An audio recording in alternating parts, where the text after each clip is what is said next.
The woman came from the crack in the earth, or so it seemed to those who saw her that day. She appeared on the Montana horizon like a specter, pulling a broken wagon through the dust with rope wrapped around her bleeding palms. The August sun had beaten her dress from blue to the color of old bones, and her face carried the particular emptiness that only comes from burying children. Sarah, though she would not speak that name for many days yet, had walked 300 miles from the Dakota Territory. The wagon wheels had given out somewhere near the Yellowstone, but she kept pulling anyway. Inside the wagon bed, 2 small dresses lay folded with the precision of ceremony. Pink gingham for Emma, yellow calico for Rose. She had washed them in the creek where the fever took them, scrubbed until her knuckles split, as if clean fabric could somehow call them back. The town of Copper Creek sat low in a valley where the grassland met the mountains. 27 souls clustered around a general store, a saloon, and a church that doubled as a schoolhouse on weekdays. Sarah's arrival stirred the dust devils that danced between buildings, and with them came the whispers, another broken woman fleeing something unspeakable back east. She stopped at the general store's steps, not because she meant to, but because her body simply ceased its forward motion. The rope slipped from her hands. She stood there, swaying slightly, watching 2 small figures huddled in the shade of the porch. Twin girls, perhaps 7 years old, with hair the color of prairie wheat tangled into mats. They pressed against each other like feral cats, all sharp bones and watchful eyes. One had a fresh bruise spreading purple across her left cheekbone. The other kept her arm tucked against her ribs in a way that suggested older injuries. Sarah's chest contracted. She reached toward them before she could stop herself, and both girls flinched backward, their bodies coiling for flight. "Easy now." The voice came from behind her, low and careful, like someone gentling a spooked horse. She turned to see a man standing in the doorway of the store, tall, weathered, with hands scarred from work and eyes that held their own catalog of losses. He wore no gun, unusual for these parts, just a leather vest over a shirt that had been mended with uneven stitches. "They're skittish," he said, studying her with the same wariness the girls showed. "Been that way since they turned up 2 weeks back." Sarah found her voice buried somewhere beneath the road dust. "Where's their mother?" "Dead. Father, too, supposedly, though folks have seen a man watching the town from the ridge." His jaw tightened. "Same man who left those marks. I'd wager." The smaller girl, she would later learn this was Lucy, reached for her sister's hand. The gesture was so familiar, so much like Emma reaching for Rose during thunderstorms, that Sarah had to close her eyes. When she opened them, the man had moved closer, not threatening, just present. "You need water," he said. It wasn't a question. She nodded, not trusting more words. "I'm James Thornton, got a ranch about 2 miles north." He glanced at her wagon, took in the meager contents, the absence of any man's belongings. "You traveling alone?" "Yes." He absorbed this without comment. In the territories, a woman alone meant tragedy of one kind or another. Questions were luxuries nobody could afford. "The girls need feeding," he said almost to himself. Then louder, "I'm heading back to my place. They got stew on the stove, coffee too. You're welcome to follow." Sarah looked at the girls again. The taller one, Margaret, she'd discover, had inched forward, drawn perhaps by the mention of food. Her dress hung loose on her frame, hemmed with dirt and what might have been old blood. "I don't take charity," Sarah heard herself say. "Didn't offer any." James moved to his wagon, began checking the harness. "Just said you're welcome to follow. Road's public property." The girls watched this exchange with the intensity of creatures who had learned to read adult moods for survival. When James clicked his tongue at his horses, They scrambled into the back of his wagon without invitation, quick as shadows. Sarah stood alone with her broken wagon and her ghost dresses. The practical choice was to stay in town, find work, continue west to California or Oregon like she'd vaguely planned. The impractical choice was to follow a stranger and two damaged children to an unknown place. She picked up her rope. The ranch house squatted against a hillside like it had grown from the earth itself.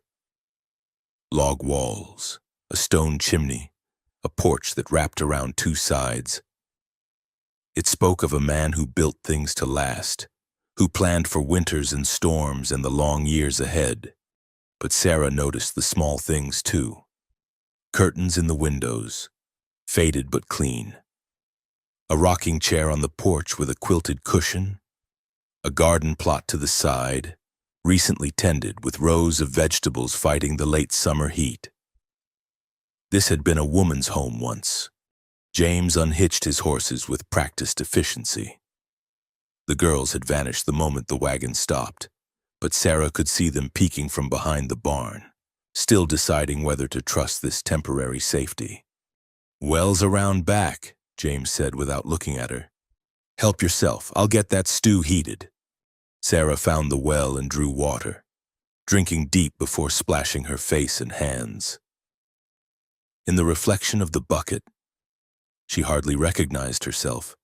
Hollow cheeks, sun-damaged skin, eyes that had seen too much. She looked like her own ghost. When she entered the house, the smell of coffee nearly buckled her knees. How long since she'd had coffee? The kitchen was simple but clean, with a large table scarred from use and shelves lined with preserves. James moved around the space with surprising grace for such a large man, stoking the stove, setting out bowls. "The girls?" she asked. "They'll come when they're ready, always do." He poured coffee into a tin cup, set it before her. "They know where the food is." Sarah wrapped her hands around the cup. Let the warmth seep into her bones. The silence stretched between them, but it wasn't uncomfortable. It was the silence of people who understood that some stories couldn't be told, only lived through. A small sound at the door made them both turn. Lucy stood there, her sister behind her, both drawn by the smell of food despite their fear. "Come on then," James said softly. "Table's set." They crept in like wild things, took seats at the far end of the table. James ladled stew into bowls, set them down gentle as prayer. The girls fell on the food with desperate efficiency. Sarah watched the meat and felt something crack inside her chest. These weren't her daughters. Her daughters were wrapped in quilts beneath Dakota soil, marked by wooden crosses that would weather and fade until no one remembered their names. But these girls were hungry and hurt. And here, "A man who left those marks," she said quietly. "He coming back?" James met her eyes across the table. "Likely. What then?" His expression didn't change, but something shifted in the air between them. "Then I'll do what needs doing. Man who'd hurt children like that." He stopped, shook his head. "Well, some things don't need saying." Margaret looked up from her bowl, gravy on her chin. For the first time, she spoke. "He said he owns us. Said he'll find us wherever we go." "He lied," James said simply. "Nobody owns you. Nobody ever will." The certainty in his voice seemed to settle something in the girls. They returned to their food, and Sarah saw Lucy's shoulders drop just slightly, releasing a tension that no child should carry. After dinner, James showed her to a small room off the kitchen. "Was my wife's sewing room," he said. "Bed's narrow but clean. You're welcome to it." Sarah stood in the doorway, taking in the neat space. A sampler on the wall read, "Bless this home," in careful stitches. A basket of fabric scraps sat by the chair, waiting for hands that would never return to them. "How long?" she asked. He understood without elaboration. "3 winters now. Cholera took her and our boys within a week of each other." He paused. "Gets easier to bear. Never gets easy." She nodded. They stood there, 2 people carved hollow by loss, recognizing something fundamental in each other. "The girls can bunk in the main room," he continued. "I'll make up pallets by the fire, lock the doors at night, keep the shotgun handy, just in case." "You think he'll come here?" "Men like that always come. It's the leaving that they can't abide." His face hardened. "But this is my land, my home, and now they're under my roof." That changes the arithmetic considerably. Sarah thought of the journey ahead, the vague plans that had kept her moving west. California goldfields, Oregon timber, anywhere but the graves she'd left behind. But standing in this small room, watching lamplight play across walls that had known both joy and sorrow, she felt the first stirring of something that might have been possibility. "I can work," she said, "when cook, clean, tend garden. I won't be beholden. Didn't ask you to be. Ranch needs tending, and I'm one man with too much land. You stay as long as it suits you, leave when it doesn't. That's freedom.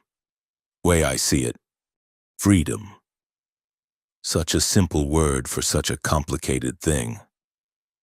Sarah had thought freedom meant motion, distance, the miles between her and her daughter's graves. But maybe it could mean this too. A place to stop, work to do, children who needed what she had to give even if they weren't hers to keep.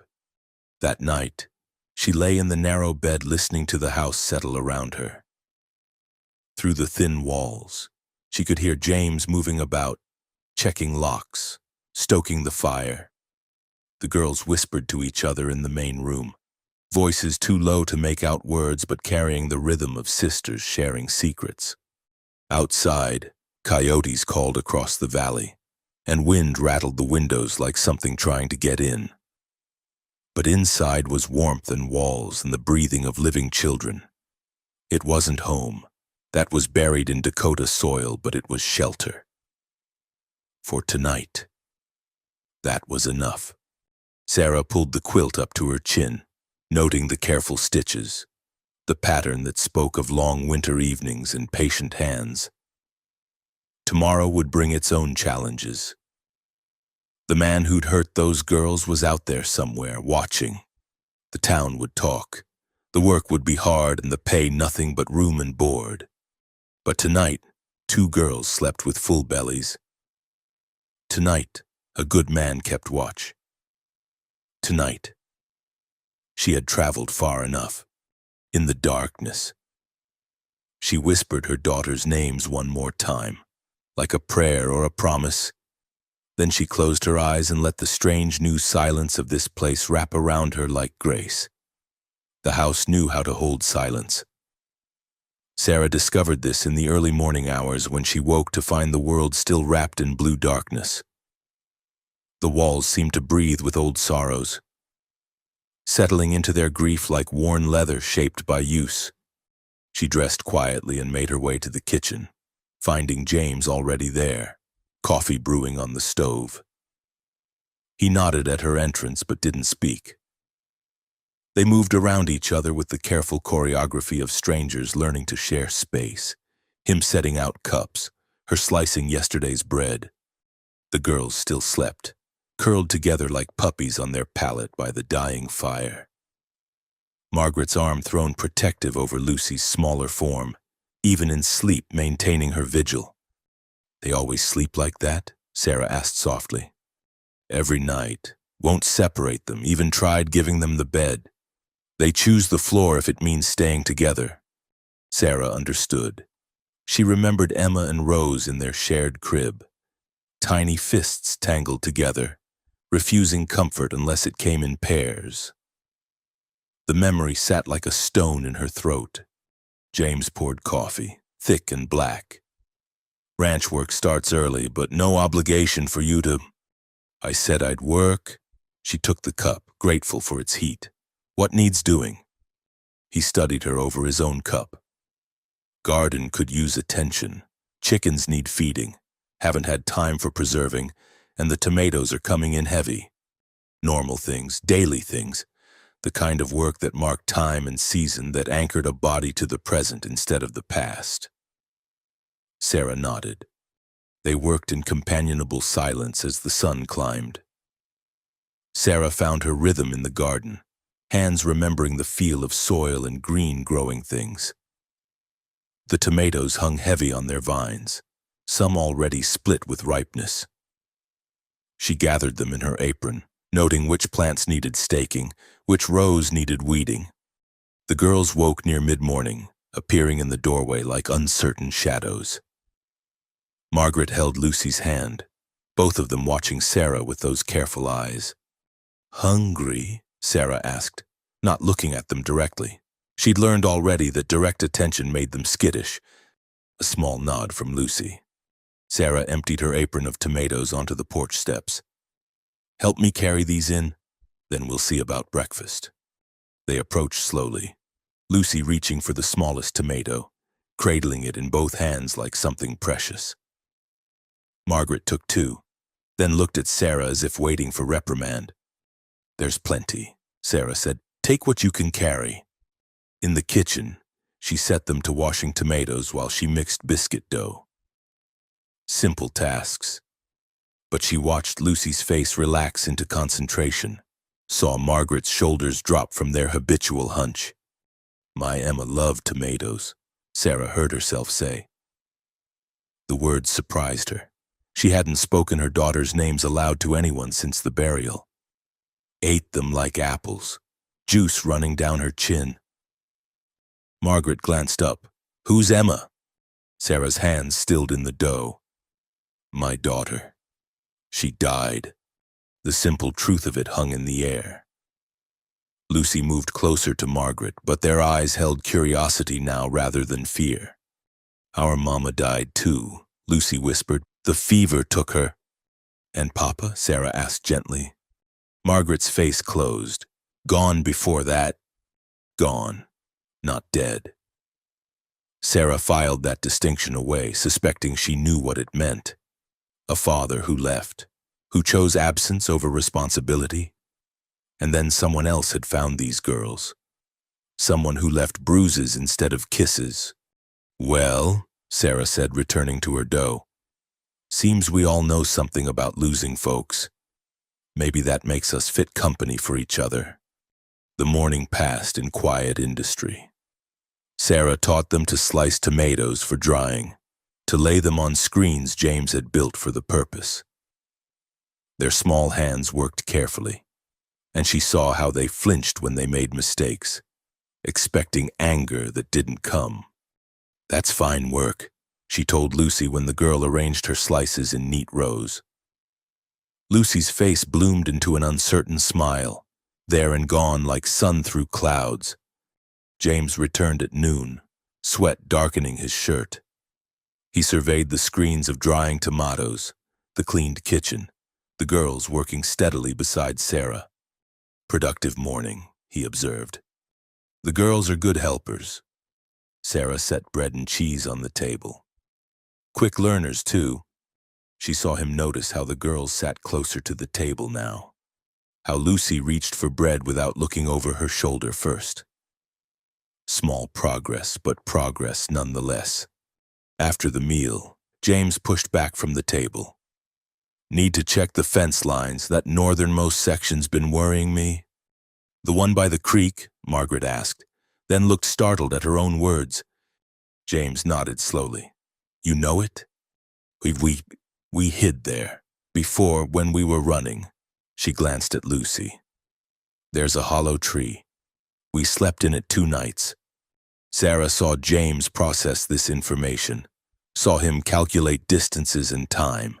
2 young girls, alone, sleeping in a hollow tree, running from someone who should have protected them.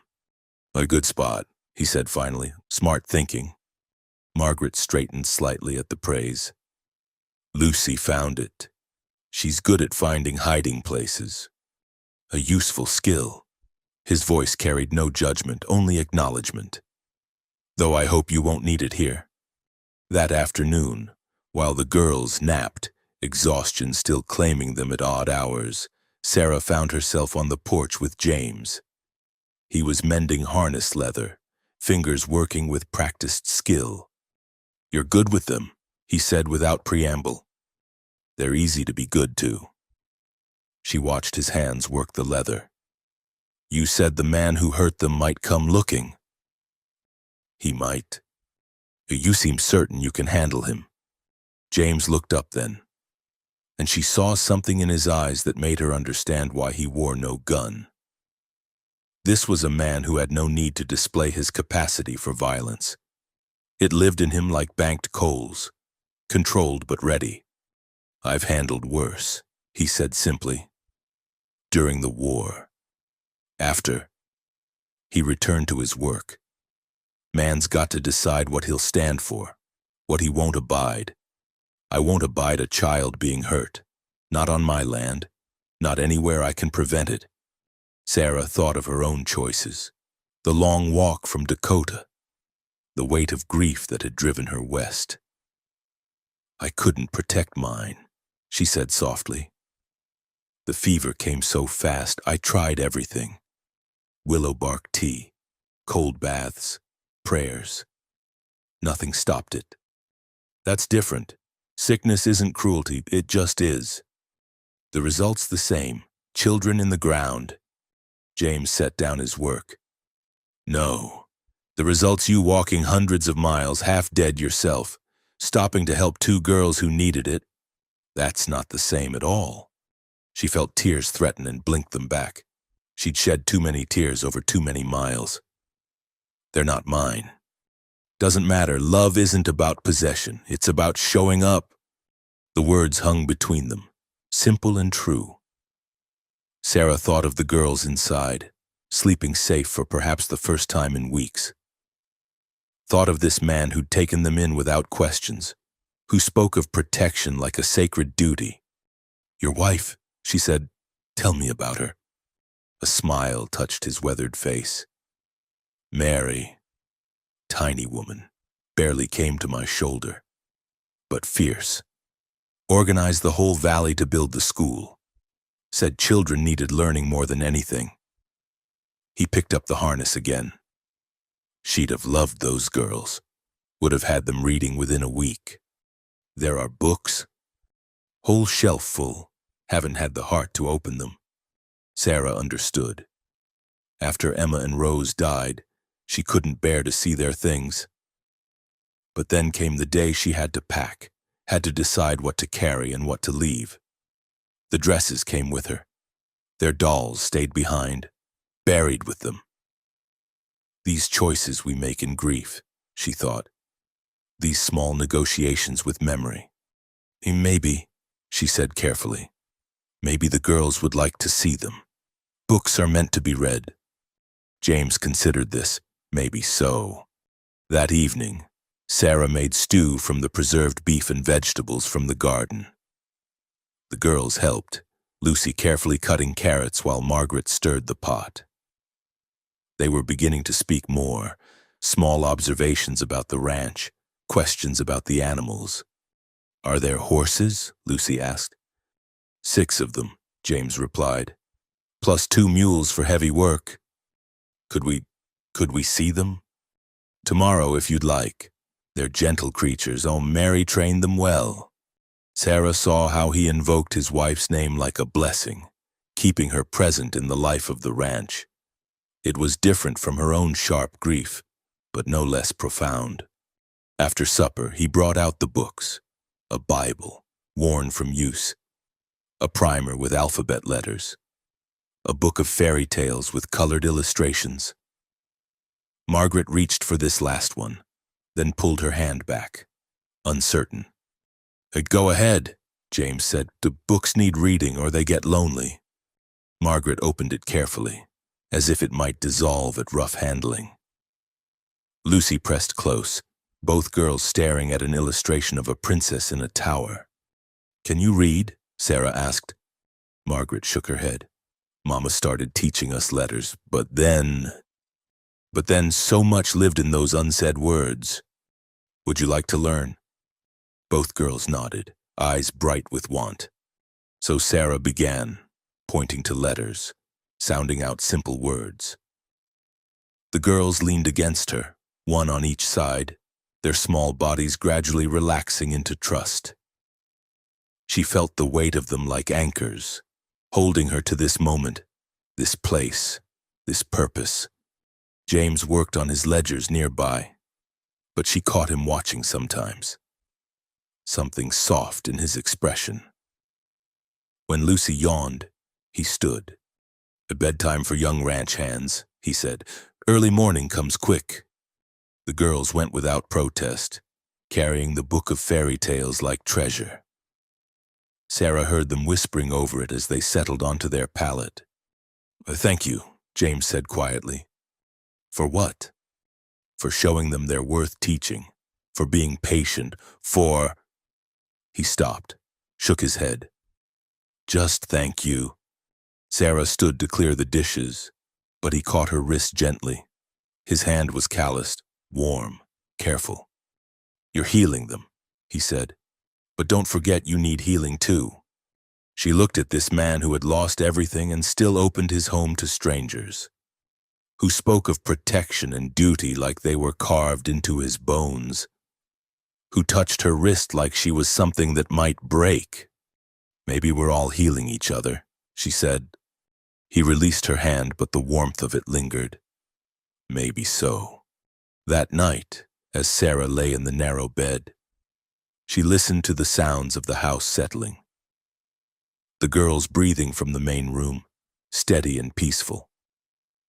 James's footsteps as he made his rounds, checking locks, banking the fire, the coyotes calling across the valley, marking their territory against the dark. She thought of the fairy tale book, of Margaret's careful hands turning pages, of Lucy's wonder at the pictures. Tomorrow she would teach them more letters. Tomorrow she would tend the garden and preserve the rest of the tomatoes.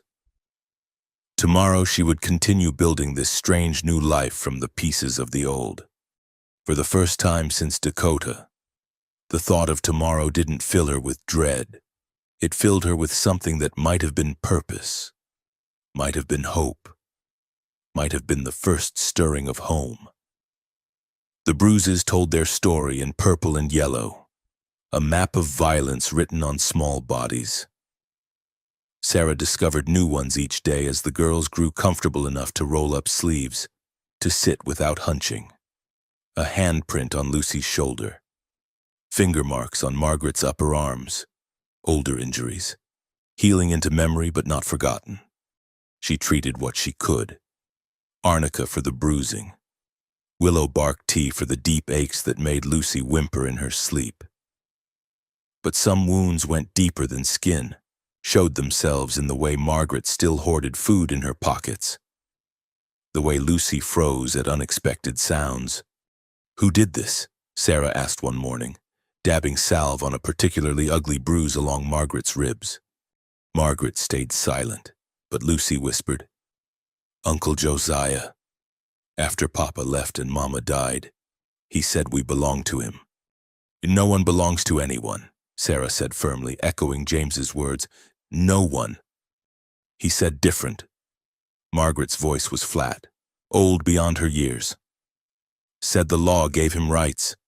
Said we were lucky he took us in at all." Sarah's hands stilled. She thought of the man James had mentioned, watching from the ridge. Uncle Josiah, a name to put to the shadow.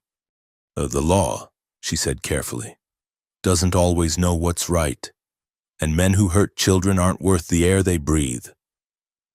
Margaret looked at her then, really looked, as if seeing her for the first time. "You mean that?" "With every bone in my body." That afternoon, while the girls helped James in the barn, Sarah found herself scrubbing clothes with unusual vigor. The wash water turned gray with trail dust and old fear.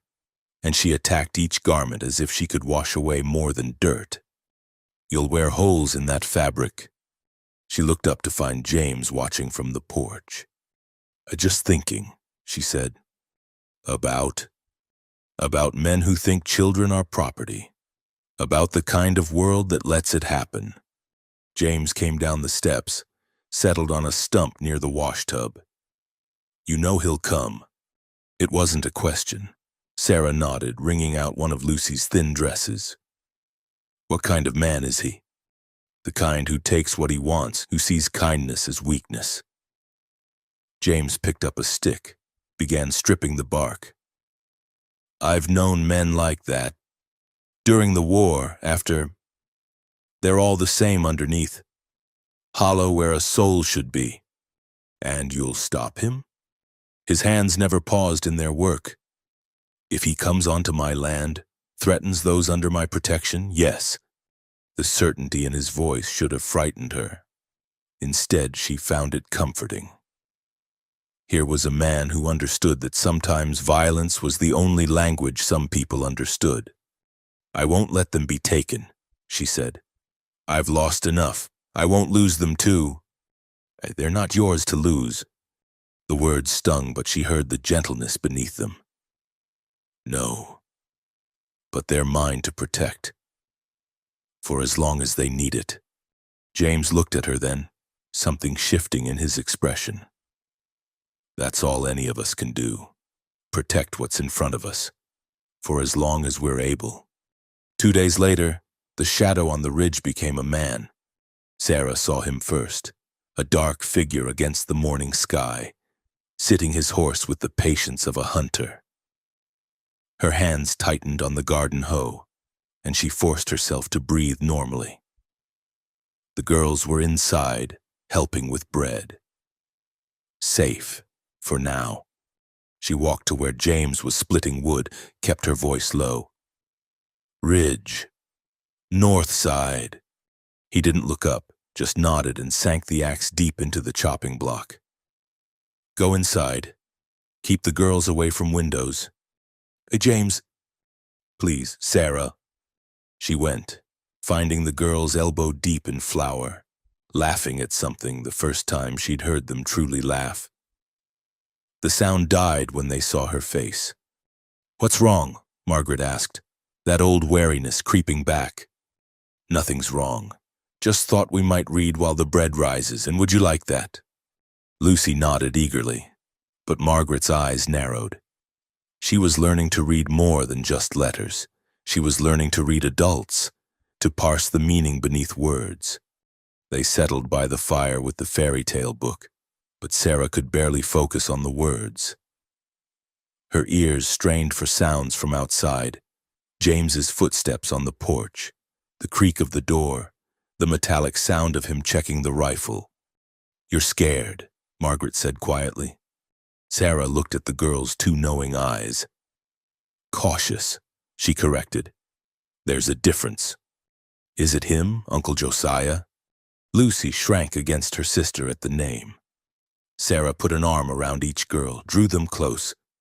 "I don't know, but even if it is, you're safe here, Mr. Thornton won't let anyone hurt you, neither will I." "People say things," Margaret whispered, "but when he comes, they always let him take what he wants." "Not here," Sarah said firmly. "Not this time." The waiting stretched like taffy. Sarah tried to maintain normalcy, reading lessons, checking bread, starting soup for lunch. But tension filled the house like smoke, and even Lucy picked up on it, staying close to Margaret, speaking in whispers. Finally, as the sun reached its peak, James came inside. His face was calm, but Sarah saw the readiness in him, the way his hand stayed near the rifle propped by the door. "He's gone," he said, "for now." "Did you?" Margaret started, then stopped. "We had a conversation from a distance." James poured coffee with steady hands. "He knows you're here, knows you're under my protection. I made certain things clear." "What things?" Margaret pressed. James looked at her directly, spoke to her like an equal. "That this land is mine, that everyone on it is under my care, that men who hurt children aren't welcome here. He said we belong to him, Lucy whispered. Said the court gave us to him after Mama died. Courts can be wrong, papers can lie. James sat at the table, bringing himself to their eye level. But what's true is this. You're safe here, both of you. For as long as you need. Margaret studied his face with those careful eyes. Why? Why what? Why do you care? We're nothing to you. Sarah saw the question hit James like a physical blow. He was quiet for a long moment, and when he spoke, his voice carried the weight of old grief. I had sons, he said. 2 boys. They'd be about your age now if the sickness hadn't taken them. I couldn't protect them from that. But I can protect you from this. That's reason enough. Margaret absorbed this, then nodded once, a gesture oddly adult. He'll come back. He always does. Then I'll be ready. I always am. That night, James didn't sleep. Sarah knew because she didn't either, lying awake listening to his footsteps pacing the main room, the soft scrape of him checking window latches. She rose near midnight, wrapped a shawl around her shoulders, and found him standing at the window, rifle in hand. You should rest, he said without turning. So should you. It can't, not when, he stopped, shook his head. Sarah moved to stand beside him, looking out at the darkness. Tell me about the war. He glanced at her, surprised. Why? Because you carry it still. Because it shaped how you see the world. Because I think you've appointed yourself sentinel over all the broken things. And I want to understand why. He was quiet so long she thought he wouldn't answer. Then, I was at Antietam, Shiloh, places where the ground turned to mud with blood. Saw things that don't bear repeating. His knuckles were white on the rifle stock. Came home thinking I'd left the violence behind. But it followed. It always follows. Your wife understood. Mary saved me. Gave me reason to be more than what the war made me. When she died, he stopped, breathed deep. When she died, I thought about following. Then these girls showed up, hurt and scared and needing someone to stand between them and the world's cruelty. Maybe that's my purpose now. Maybe that's all the purpose any of us get. Sarah thought of her own journey, the weight of grief that had driven her west. I used to think purpose meant something grand. Now I think it might just mean showing up. That's enough most days. They stood together in comfortable silence, watching the night. Then Sarah said, When he comes, and he will come, what then? James turned to look at her fully. Then I do what needs doing. I won't let those girls be taken. Won't let them be hurt again. Whatever that requires. The law gave them to a man who beats them. I don't much care what the law says. Sarah studied his profile in the moonlight. This good man, this careful man, who spoke of violence like a tool to be used judiciously but without hesitation. I'll stand with you, she said. Whatever comes. He looked surprised. Sarah, those girls have lost enough. We all have. I won't let them lose this too, this safety, this chance at something better. If that means standing against the law, against bloodkin, against the whole world, then that's what we do. James set down the rifle, turned to face her fully. You understand what you're saying? If something happens to him, if I have to, there could be consequences for all of us. I buried my daughters, Sarah said quietly. Everything after that is just borrowed time. Might as well use it for something worthwhile. He reached out, touched her shoulder gently. You're stronger than you know.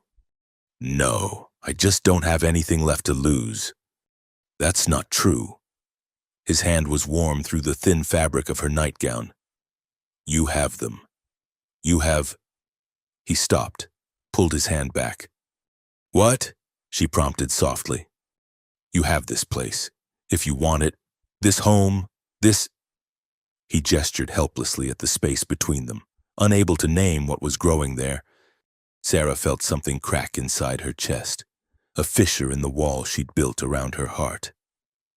James. A sound from outside cut her off. Horses, moving fast. James grabbed the rifle, pushed her back. Wake the girls, get them to the root cellar. James. Now, Sarah. She ran, shaking the girls awake, hushing their questions. Margaret understood immediately, grabbing Lucy's hand. They'd done this before, Sarah realized. Fled in the night, hidden from dangerous men. The cellar, Sarah whispered. Quick now! They scrambled down the wooden ladder into the cool darkness that smelled of earth and preserved vegetables.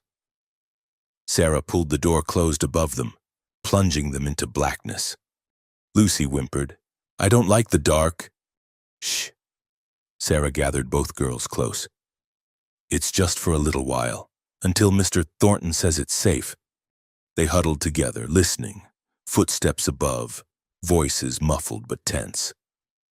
Sarah strained to hear, to understand. Then clear as a bell, a voice she didn't recognize. I've come for what's mine, Thornton. No need for trouble. The only trouble, James replied, steady as stone, is you being on my land uninvited. I got a court order. Those girls belong to me. It'd show me a bill of sale, then, because last I checked, we fought a war about owning people. The silence stretched taut. Sarah felt Margaret trembling against her side, Lucy burying her face in Sarah's shoulder. Then the stranger again. This isn't over. No, James agreed, but it is for tonight. Get off my land, don't come back. More silence, then hoofbeats receding into distance. They waited in the darkness until the cellar door opened and James's face appeared, lit by lantern glow. It's safe, he said, but come on up. Sarah helped the girls climb out, saw how they immediately moved toward James, drawn by his solid presence. He knelt down, put a hand on each small shoulder. He's gone, he said, and if he comes back, I'll send him away again, and you have my word. What if he brings the sheriff? Margaret asked. Then we'll deal with that when it comes, but tonight you're safe, you're home. Home. Such a simple word for such a complicated promise. But looking at James kneeling before these broken children, making vows he'd keep or die trying, Sarah believed it might be possible. Here in this house that knew how to hold sorrow, with this man who understood that sometimes protection meant standing against the whole world. They might build something worth defending. I'm back to bed now, she said gently. Tomorrow's a new day. As she tucked the girls back onto their pallet, Margaret caught her hand. You won't let him take us? Sarah thought of her own daughters, of all the things she couldn't protect them from. But these girls were here, alive, needing what she had to give. No, she promised. We won't let him take you. Margaret studied her face, then nodded. I believe you. It was, Sarah realized, the first time the girl had expressed trust in anything. She held that trust like spun glass, careful and reverent, as she watched them settle back to sleep. The shadow returned 3 days later, no longer content to watch from ridges. Josiah Blackwood rode directly to the gate, bold as brass in the afternoon sun. Sarah saw him from the kitchen window, a thin man with sharp features and clothes that spoke of town living, not ranch work. Everything about him seemed to angle toward taking. Girls upstairs, she said quietly. Margaret grabbed Lucy's hand without question. They'd developed their own language of survival in these past days, a system of looks and gestures that needed no words. Sarah heard their footsteps overhead. Then silence. James emerged from the barn, walking with deliberate calm. He wore no gun, carried no weapon except the quiet authority that seemed to emanate from his very bones. Sarah moved to the porch, dish towel still in her hands, positioning herself where she could see both men. "Mr. Blackwood," James said, stopping a good 10 feet from the gate. "Thornton." Josiah remained mounted, using the height advantage. "I've come to collect my property. Already told you, no property here except what I own. Those girls are my brother's daughters. With him gone and their mother dead, custody falls to me. It's the law." "The law," James said slowly, as if tasting the word, "also says a man can't beat children bloody. Yet here we are." Josiah's face darkened. "You don't know what you're talking about. Those girls are willful, need correction. Spare the rod, spoil the child. I've seen your correction. Bruises shaped like hands, ribs that flinch from old breaks." James's voice remained level, but Sarah saw the tension in his shoulders. "That's not discipline. That's cruelty. In their mind to discipline as I see fit." "No." The simple word hung in the air like a challenge. Josiah shifted in his saddle, and Sarah noticed the gun at his hip. "I could bring the sheriff," Josiah said. "Have you arrested for kidnapping?" "You could try." James crossed his arms. "Course, then we'd have to discuss how those girls came to be in such condition. Have Doc Winters examine them, document every mark. Bring in Mrs. Patterson from the Mercantile who saw you drag Margaret by the hair last month. Make it all real public." Sarah watched Josiah's face cycle through emotions. Anger, calculation, something that might have been fear. Those girls need family when he tried changing tactics. Not strangers like their mother would want. "Their mother is dead," Sarah interrupted, stepping forward, and both men turned to look at her. "And from what I hear, she died trying to keep them safe from you." Josiah's eyes narrowed, taking in her worn dress, her work-roughened hands. "And who might you be?" "Someone who knows what it is to lose children," Sarah said steadily. "Someone who won't stand by and watch it happen to others." "This isn't your business, woman." "Children being hurt is everyone's business." Josiah turned back to James. "You hiding behind skirts now, Thornton?" James smiled then, and it was not a pleasant expression. "Mrs. Coleman doesn't need me to speak for her, but if you're suggesting we settle this another way, I'm amenable." The threat lay naked between them. Josiah's hand twitched toward his gun, then stilled. Something in James's stillness, perhaps, or the way he stood like a man who'd faced down worse than one cruel uncle. "This isn't over," Josiah said finally. "It is if you're smart." James took a step forward. "Those girls are under my protection now. This ranch is their home. You come here again, threaten them or anyone else under my roof, and we'll settle this permanent. That clear enough for you?" Josiah yanked his horse around but paused at the gate. "The whole town will know what you're doing, harboring runaways, living in sin with some trail woman. They'll turn on you." "Let them try," James said simply. After Josiah rode off, Sarah found her hands shaking. She gripped the porch rail, breathing deep. "You all right?" James asked softly. "He'll make trouble. In town." "Likely." People talk about unmarried women living with unmarried men, about children who aren't blood. She looked at him. "I've brought scandal to your door." James climbed the porch steps, stood close enough that she could smell the hay and honest sweat on him. "Sarah, I lost everything that mattered to me 3 years ago. My wife, my boys, my reason for breathing. You think I care what town gossips say? But the girls, he will be fed, sheltered, protected, and taught. That's more than they had, more than most get." A small sound made them turn. Margaret stood in the doorway, Lucy behind her. "Is he gone?" Margaret asked. "For now," James said honestly. But you heard." She nodded. "He's right, you know, about what people will say." Sarah knelt before her. Does that matter to you? Margaret considered this with that too adult expression. People said things before too. When Mama was sick, when Papa left, when Uncle Josiah took us in. She looked between Sarah and James. But you're the first ones who did more than talk.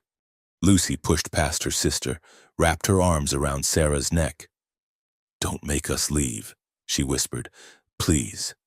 Sarah held her tight, felt the bird bones fragility of her, the desperate trust. Never, she promised.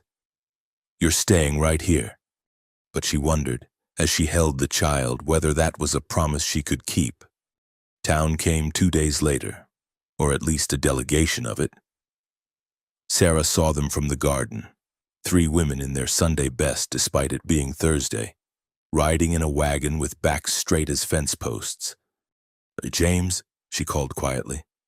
He emerged from the barn, took in the situation with a glance. Mrs. Henderson, Mrs. Clark, Mrs. Patterson, he said as they pulled up. What brings you out? Mrs. Henderson, a narrow woman with a face like curdled milk, spoke for the group. Christian duty, Mr. Thornton. We've heard disturbing reports. Have you now? About children living in irregular circumstances and about a woman of unknown character residing here.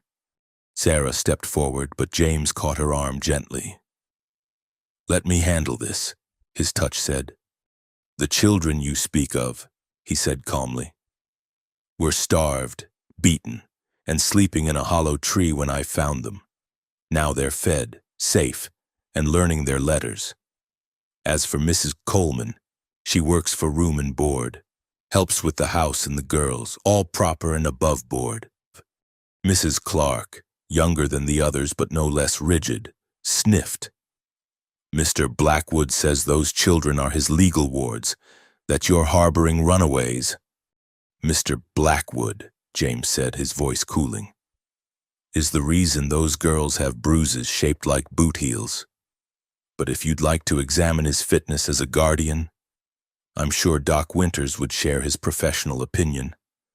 The women exchanged glances. Mrs. Patterson, who ran the mercantile with her husband, shifted uncomfortably. She had seen things, Sarah remembered, had watched Josiah drag Margaret by the hair.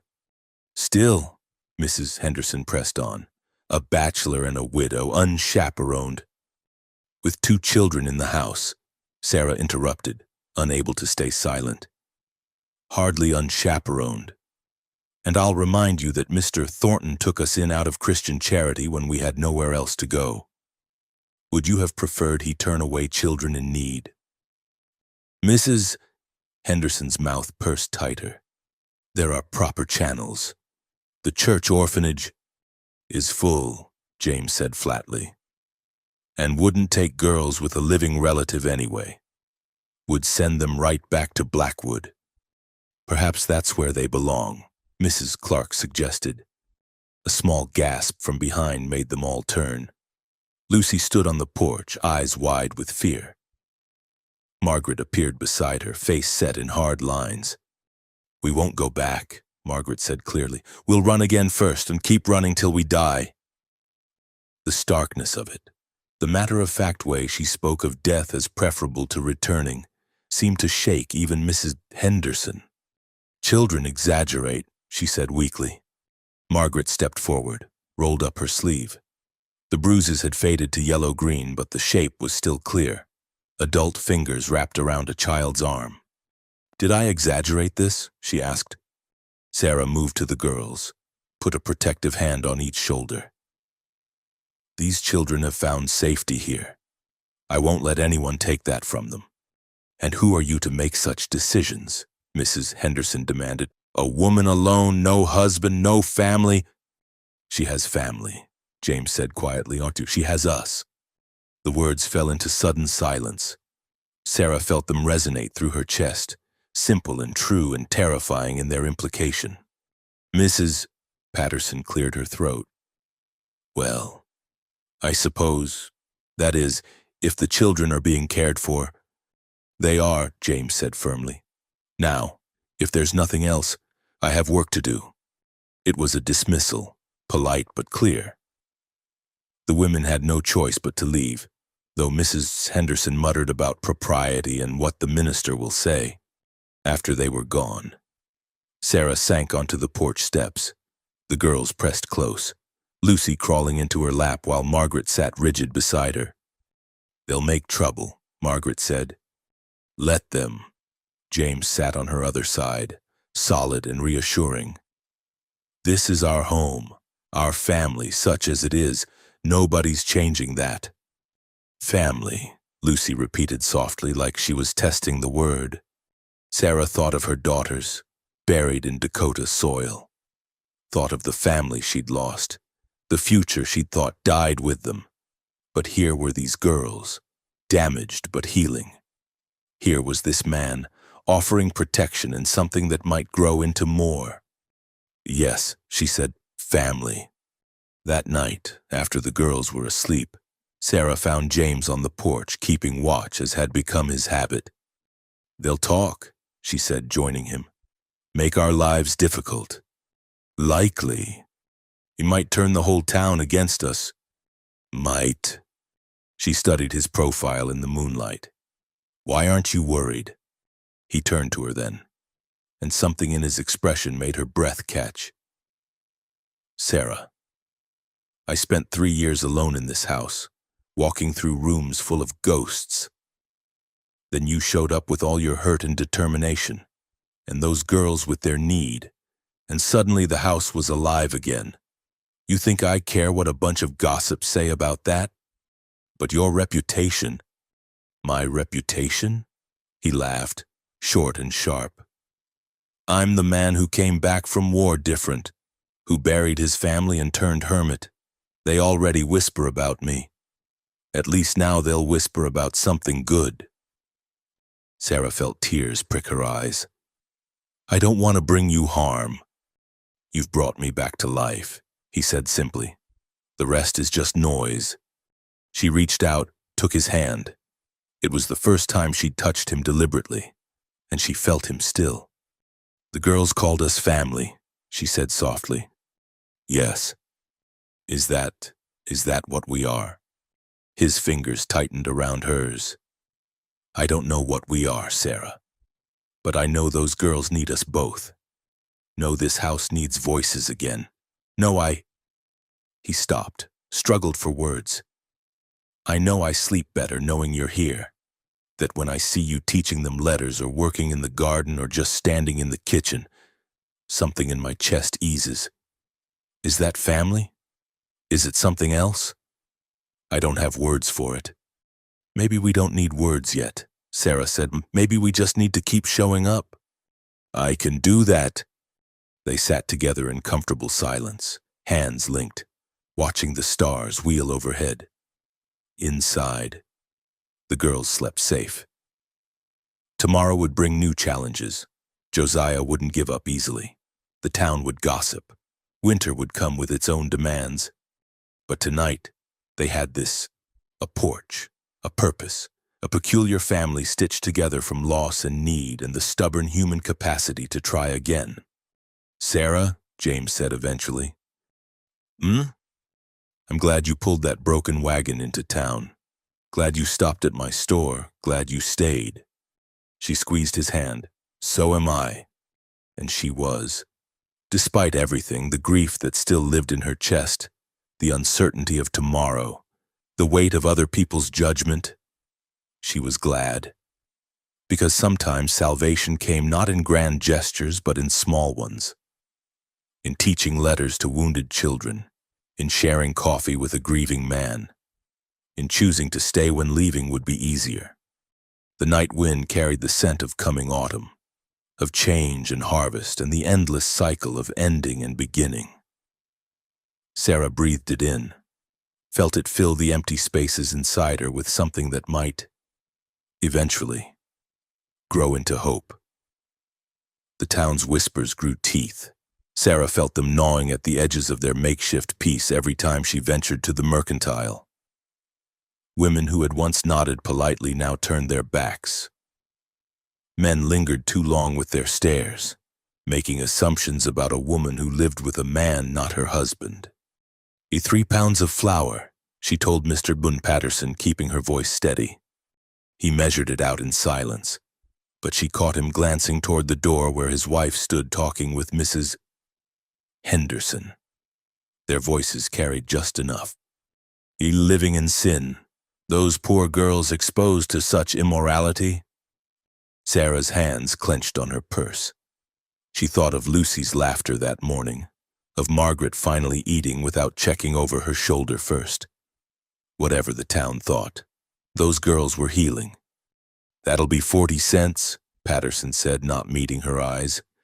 She paid, gathered her purchases. As she turned to leave, Mrs. Patterson blocked her path. Mrs. Coleman. The woman's face held a mixture of disapproval and something that might have been pity. "I hope you understand the position you're putting Mr. Thornton in. His reputation is his concern, not yours." Sarah stepped around her. "Good day." Outside, she nearly collided with Josiah Blackwood. He stood too close, forcing her to step back against the store window. "Mrs. Coleman," he smiled, showing too many teeth. "How are my nieces?" "They're well cared for." "Are they?" He leaned closer, and she smelled whiskey on his breath despite the early hour. "Funny thing, caring for children that aren't yours, almost like you're trying to replace something you lost." Sarah's blood turned cold. "Step aside. We heard about your girls, the fever, tragic." His eyes glittered with malicious pleasure. "Must be hard, seeing Margaret and Lucy every day. Do they remind you of what you buried?" The cruelty of it, the calculated strike at her deepest wound, took her breath. But before she could respond, a hand fell on Josiah's shoulder. "A problem here?" Tom Bennett, the blacksmith, stood behind Josiah, built like a bull, with arms thick from years at the forge. Josiah stepped back. "No problem. Just discussing family matters with Mrs. Coleman." "Didn't look like discussing to me." Tom moved to Sarah's side. "Ma'am, my wagon's just there. Can I offer you a ride back to the Thornton place?" Sarah nodded, not trusting her voice. As Tom helped her into the wagon, she heard Josiah call out, "This isn't over. Those girls belong with blood." Tom clicked his tongue at the horses, and they rolled away. After a moment, he said quietly, "Don't mind him. Or the gossips. Some of us remember what those girls looked like when they first came to town. What James is doing is right. Whatever the busybodies say." "Thank you," Sarah managed. "No thanks needed. My Mary and I, we couldn't have children. Would have given anything for the chance to raise some, proper or not." He glanced at her. "You're giving those girls something they need. Don't let anyone tell you different." But his kindness couldn't erase Josiah's words. They echoed in her mind as the wagon rolled toward home. "Do they remind you of what you buried?" "Yes," she thought. "Every day. Every laugh that wasn't Emma's. Every smile that wasn't Rose's. But that was the point, wasn't it? To choose love despite the pain. To keep showing up even when it hurt." The ranch came into view, and she saw Margaret and Lucy in the garden, James teaching them to identify different plants. The late afternoon sun caught their hair, turning it golden, and for a moment the pain was so sharp she couldn't breathe. "You all right?" Tom asked. "Yes." She climbed down from the wagon, just remembering. That night, after supper, Sarah found herself restless. The girls were practicing their letters, James helping Lucy with her grip on the pencil, a peaceful domestic scene that made her chest ache with want and loss in equal measure. She escaped to the porch, but the evening offered no relief. The sky stretched endless above, the same sky that had watched her daughters die, and suddenly she couldn't bear it. "I need to walk," she announced, grabbing her shawl. James looked up, concerned. Sarah? I need air. She fled before he could respond, heading for the creek that ran behind the property. The water murmured over stones, indifferent to human grief, and she sank down on the bank. The tears came then, violent and ugly, tears for Emma and Rose, for the life she'd planned that died with them, for these new girls who weren't hers but needed her anyway, for the cruel words and crueler truths that Josiah had spoken. She didn't hear James approach until he settled beside her, quiet as always. Tom Bennett told me what happened, he said softly. He knew about my girls, Josiah, don't know how, but he knew. She wiped her face with shaking hands. Said Margaret and Lucy must remind me of what I buried. And he's right. They do. Every single day. James was quiet for a long moment. Then, Mary wanted more children. After our boys. We tried for 2 years, but nothing took. She used to watch the town children playing and just cry. Sarah looked at him through tear-blurred eyes. When she was dying, he continued, she made me promise something. Said there'd be other children someday who'd need what we couldn't give ours. Made me swear I'd help them if I could. He picked up a stone, turned it in his fingers. I thought she was fever talking, but then you and the girls showed up and I understood. Understood what? That love isn't replacement, it's expansion. Those girls don't replace my boys any more than they replace your daughters. But that doesn't mean we can't love them. Doesn't mean they don't deserve everything we can give. Sarah thought about this, watching the water flow. It hurts, though. Loving them. Most worthwhile things do. They sat in companionable silence until the sun touched the horizon. Then James stood, offered her his hand. Come on. Lucy's been asking where you went. Says her letters don't look right without you checking them. Sarah let him pull her up, but didn't release his hand. James? What if the town makes real trouble? What if they try to take the girls? His jaw set. Then we handle it, and together. I'm scared, she admitted, not of Josiah or the gossips, but of losing this, of losing them, of losing... She stopped, unable to voice the rest. I know. He squeezed her hand. So am I. But that's not going to stop us, is it? No, she said softly. It's not. They walked back to the house hand in hand, and if it was improper. Sarah couldn't bring herself to care. Let the town talk. She'd already lost everything once. She wouldn't let fear rob her again. The next morning brought a new crisis. Lucy woke with nightmares, screaming about Uncle Josiah coming to take them. Margaret held her sister, rocking her, but her own eyes were wide with remembered terror. He can't get us here. Margaret kept saying, Mr. James won't let him, Mrs. Sarah won't let him. But Sarah saw the doubt beneath the brave words. These girls had been failed by too many adults to trust completely. Listen to me, Sarah said, gathering both girls close. I need to tell you something, ask you something. They looked at her with those careful eyes. I had daughters once, Emma and Rose. They died of fever 2 years ago. She felt James watching from the doorway, but kept her eyes on the girls. When I lost them, I thought I'd never care for anyone again. Thought it would hurt too much. Does it? Lucy whispered. Hurt? Sometimes. When I see you laugh and remember their laughs. When I brush your hair and remember brushing theirs. She touched each girl's face gently. But mostly it feels like my heart's growing back. Like you're teaching it to work again. Margaret studied her with that too-old wisdom. We're not them, though. You're real daughters.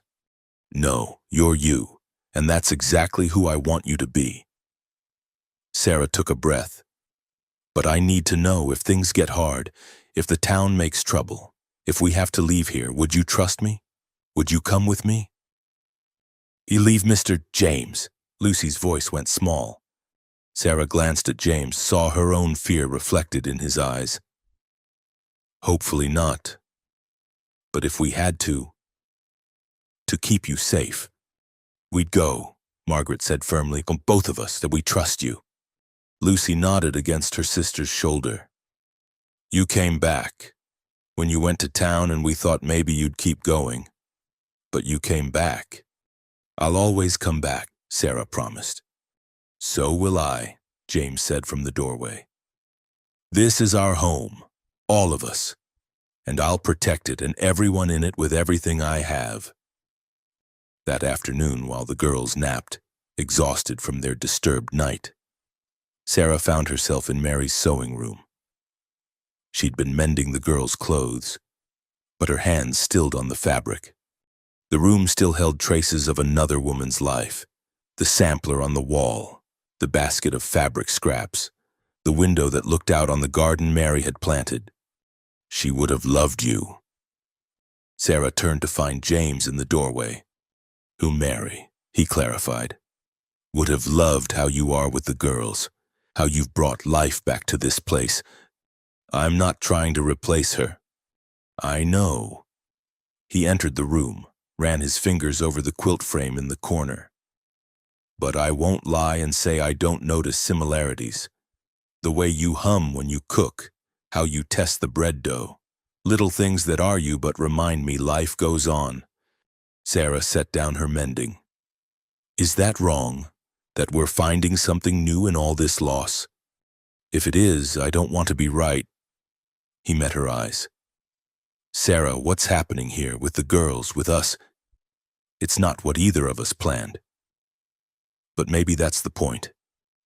Maybe the best things can't be planned, only recognized when they arrive. Before she could respond, hoofbeats thundered into the yard, multiple horses riding hard. James was at the window in 2 strides. His face went grim. Sheriff Morrison, with Josiah and 2 deputies. Sarah's heart lurched. The girls. Get them. Take them out the back if needed. He headed for the door, paused. Sarah, whatever happens, remember you belong here, all of you. She ran for the main room where the girls were just stirring. Up, quickly. We might need to leave. Margaret came fully awake instantly, survival instincts honed sharp. Uncle Josiah? He'd with the sheriff. Get your shoes. But before they could move, James's voice carried from outside, calm and steady. Sheriff, what brings you out here? Official business, James. Mr. Blackwood has a court order, says you're harboring his nieces unlawfully. Sarah peered through the window. 4 men faced James on his own porch. He stood relaxed, hands empty. But she recognized the coiled readiness in him. I'd like to see that order, James said. The sheriff, a thin man with tired eyes, handed over a paper. James read it slowly. This is from Judge Carter over in Silver Creek. Has no jurisdiction here. Now, James. No, Sheriff. You know as well as I do that Judge Carter's in Josiah's pocket. This paper isn't worth the ink it's written with. Josiah pushed forward. Those girls are my blood, my responsibility. Responsibility? James's voice remained level, but Sarah heard the steel beneath. Is that what you call beating them? Starving them? Leaving bruises the size of your hands on their arms? Discipline. Doc Winters has a different word for it. So does Mrs. Patterson, who saw you drag Margaret down Main Street. So does Tom Bennett, who pulled you off Lucy outside the saloon. James stepped forward. Want to discuss your fitness as a guardian in front of the whole town? Because I'm amenable. The sheriff shifted uncomfortably. James, the law failed those girls. I won't. James folded the paper, handed it back. You want to take them, Morrison? You'll have to go through me. And before you decide, ask yourself, is Josiah Blackwood worth that? Is his claim worth bloodshed? Are you threatening me? Josiah demanded. I'm promising you. James's voice dropped low. Those girls stay here. You come for them again, and we'll settle this permanent. Sheriff or no sheriff. Morrison held up a hand. Now hold on. Nobody needs to die here. He looked between the two men, calculating. Mr. Blackwood, these are serious accusations. Maybe we should have Doc Winters examine the girls, get his professional opinion. Those bruises are healed now, Josiah protested. Proves nothing. Maybe not, but I'm not taking children by force without cause. The sheriff turned to James. I'll need to verify their welfare, though. Talk to them myself. James nodded slowly. Fair enough, Sarah. She emerged with the girls, keeping them close. Lucy pressed against her side while Margaret stood straight, chin raised in defiance. Girls, the sheriff said gently. I need to ask you some questions. We won't go back, Margaret said before he could continue. We'll run. We'll die first. The starkness of it seemed to shake Morrison. Nobody's making you do anything just yet. But is it true what Mr. Thornton says? Did your uncle hurt you? Lucy's whisper was barely audible. He broke Margaret's ribs, said it was her fault for crying too loud. He burned me, Margaret added, rolling up her sleeve to show old scars. With his cigar, when I tried to stop him hitting Lucy, the sheriff's face went carefully blank. Sarah recognized the look, a lawman trying to balance justice with politics. I see, Morrison said finally. He turned to Josiah. Mr. Blackwood, I think it best if you return to town. I'll investigate further. Talk to Doc Winters and others. This is outrageous. This is prudent. The sheriff's voice brooked no argument. Go home, Josiah. Let the law handle this proper.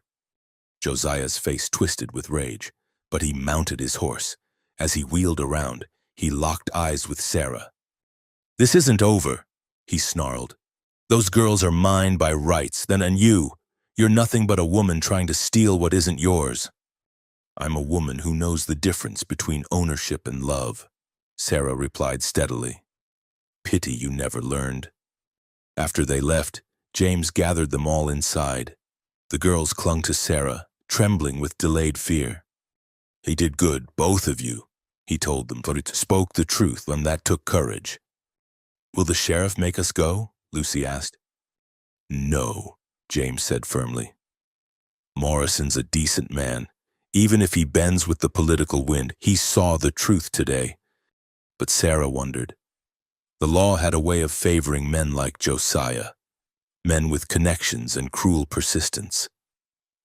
She held the girls tighter, feeling the weight of promises made and the fear of promises broken. That night, she couldn't sleep. Every sound might be horses, every shadow could be Josiah come to claim what he thought was his. She found herself at the window, watching, when James appeared beside her. Can't sleep either, he asked softly. Thinking. About? About what happens if the law sides with him, if they come to take the girls. She turned to face him.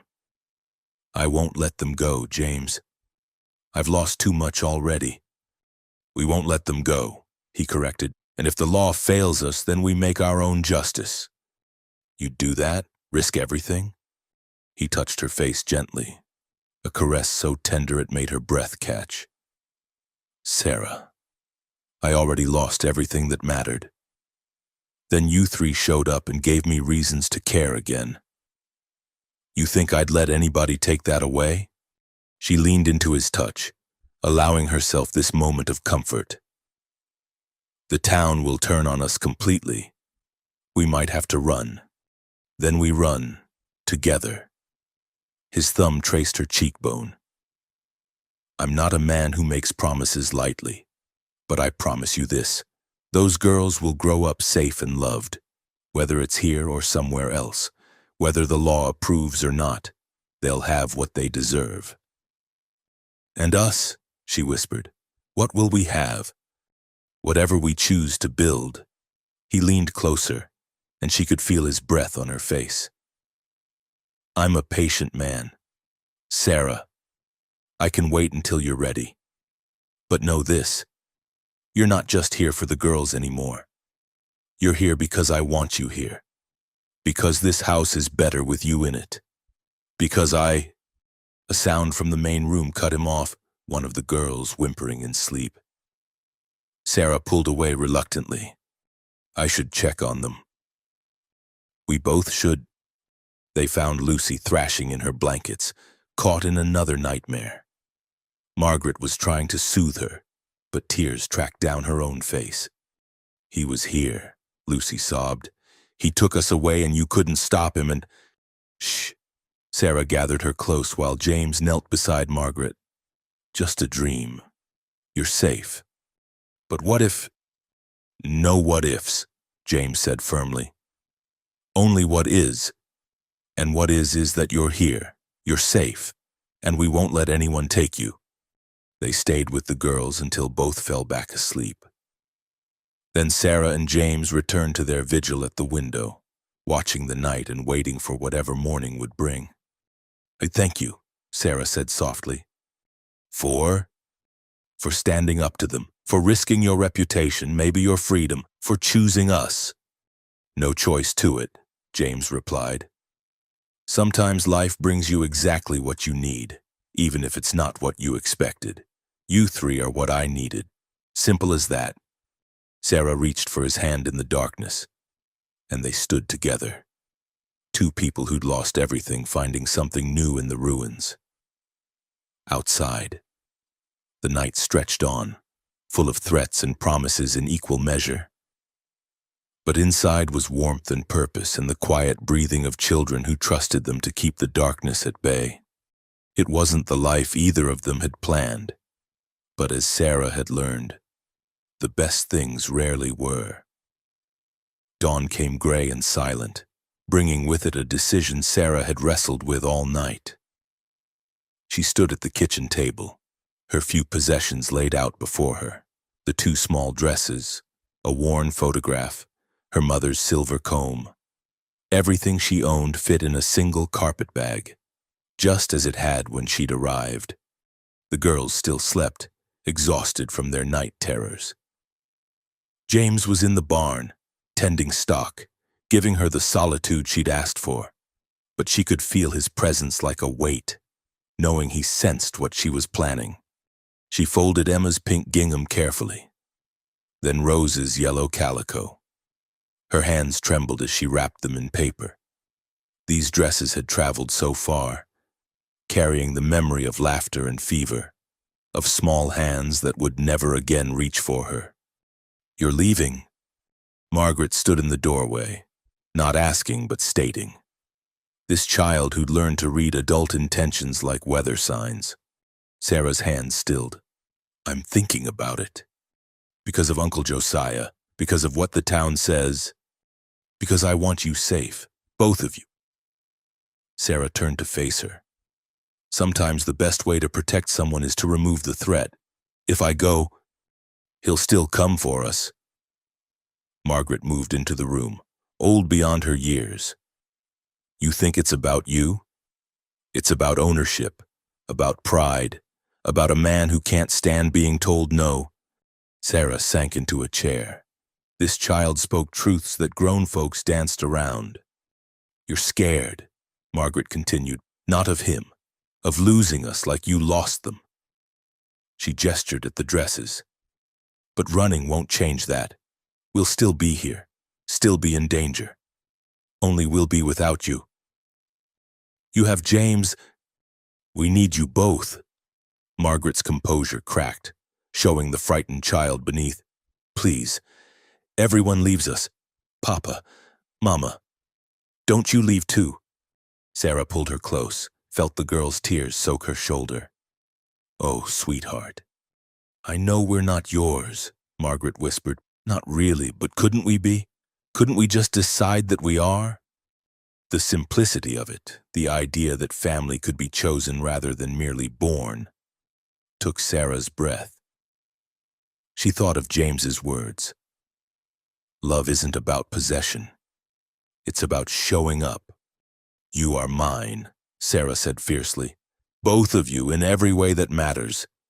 Lucy appeared then, drawn by voices or that twin sense that told her Margaret needed her. She climbed into Sarah's lap without words, small hands clutching tight. Are you going away? She asked softly.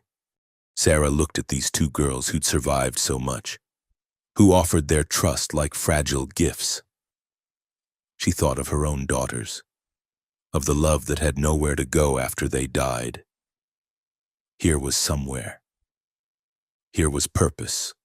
No, she said finally, I'm not going anywhere. James found them like that an hour later, the three of them around the table, the carpet bag unpacked, sharing breakfast as if the morning held no weight. His eyes found Sarah's, asking questions he wouldn't voice in front of the girls. We're staying, she said simply. The relief in his face was answer enough. But the day brought new challenges. Tom Bennett arrived just after noon, his usually cheerful face grim. He thought you should know, he said, accepting coffee but not sitting. There's talk in town. Josiah's been stirring folks up, saying you're harboring runaways, corrupting minors. Some are listening. Let them talk, James said. It's gone beyond talk. Tom glanced at the girls, lowered his voice. There's mention of a town meeting, of taking action if the sheriff won't. Sarah felt ice in her veins. She knew what taking action meant in frontier towns. Vigilante justice, mob rule. When? James asked. Tonight, at the church. Tom set down his cup. I'll be there, speaking for you. And I'm not the only one. Mrs. Patterson's been telling folks what she saw. Josiah dragging Margaret, Doc Winters too, about the injuries.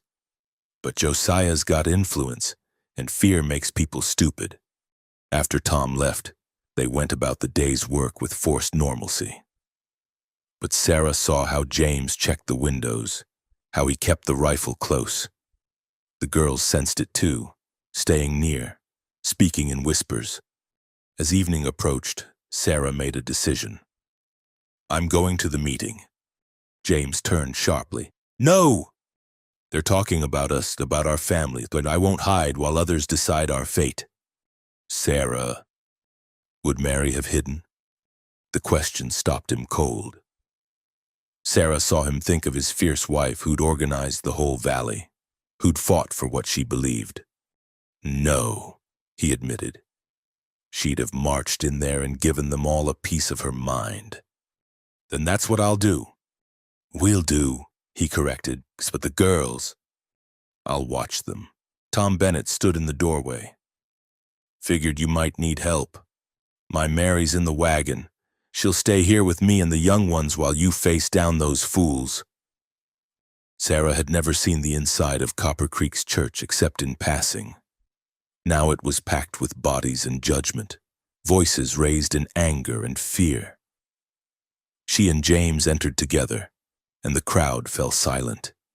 Well, someone muttered, the sinners show themselves. Only sin here, James said clearly, is turning on neighbors who've done nothing but offer shelter to children in need. Josiah stood near the pulpit, playing the wronged party. Those children are my blood, my responsibility. Your victims? Sarah said, stepping forward. And everyone here knows it. A murmur ran through the crowd. Mrs. Henderson stood. This isn't about the children. It's about propriety, about unmarried people living. About gossip, Mrs. Patterson interrupted, surprising everyone.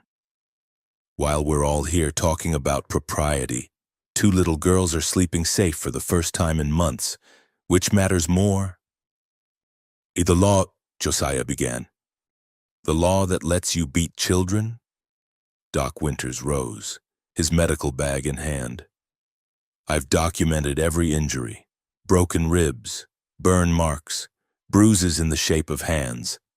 Any of you want to see my sketches? The crowd shifted uncomfortably. Sarah sensed the tide turning, but Josiah wasn't finished. "She's using those girls," he said, pointing at Sarah. "Trying to replace her dead daughters. It's unnatural."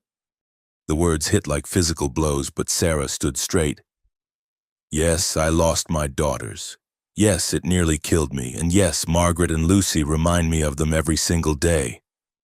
Her voice carried clear and strong. "But love isn't replacement. It's not finite.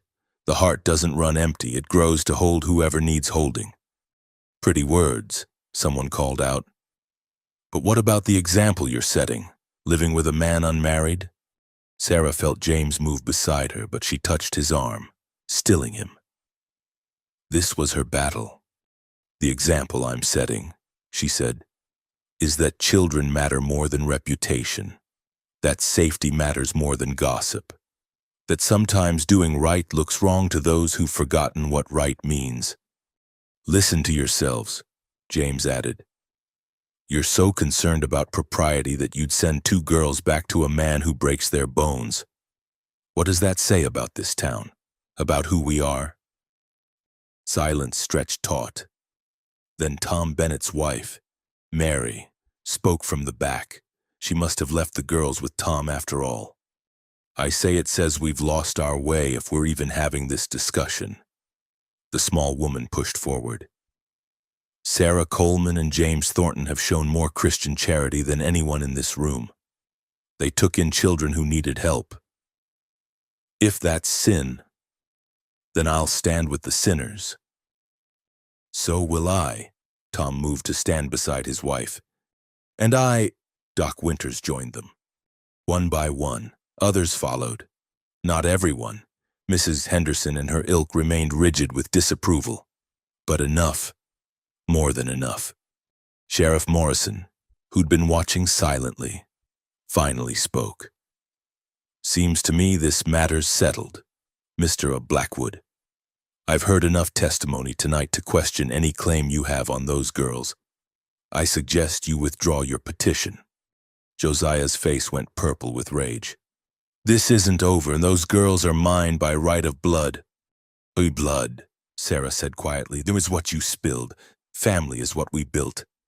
She turned and walked out, James beside her, leaving Josiah to rage at those who'd stopped listening. Outside, the night air tasted of freedom and possibility. "You did good in there," James said softly. "We both did." They walked in silence until James stopped, turned to face her. "What you said about love not being finite, about hearts growing, did you mean it?" Sarah looked up at him, this good man who'd opened his home and heart to strangers. "Every word. Then I need to tell you something."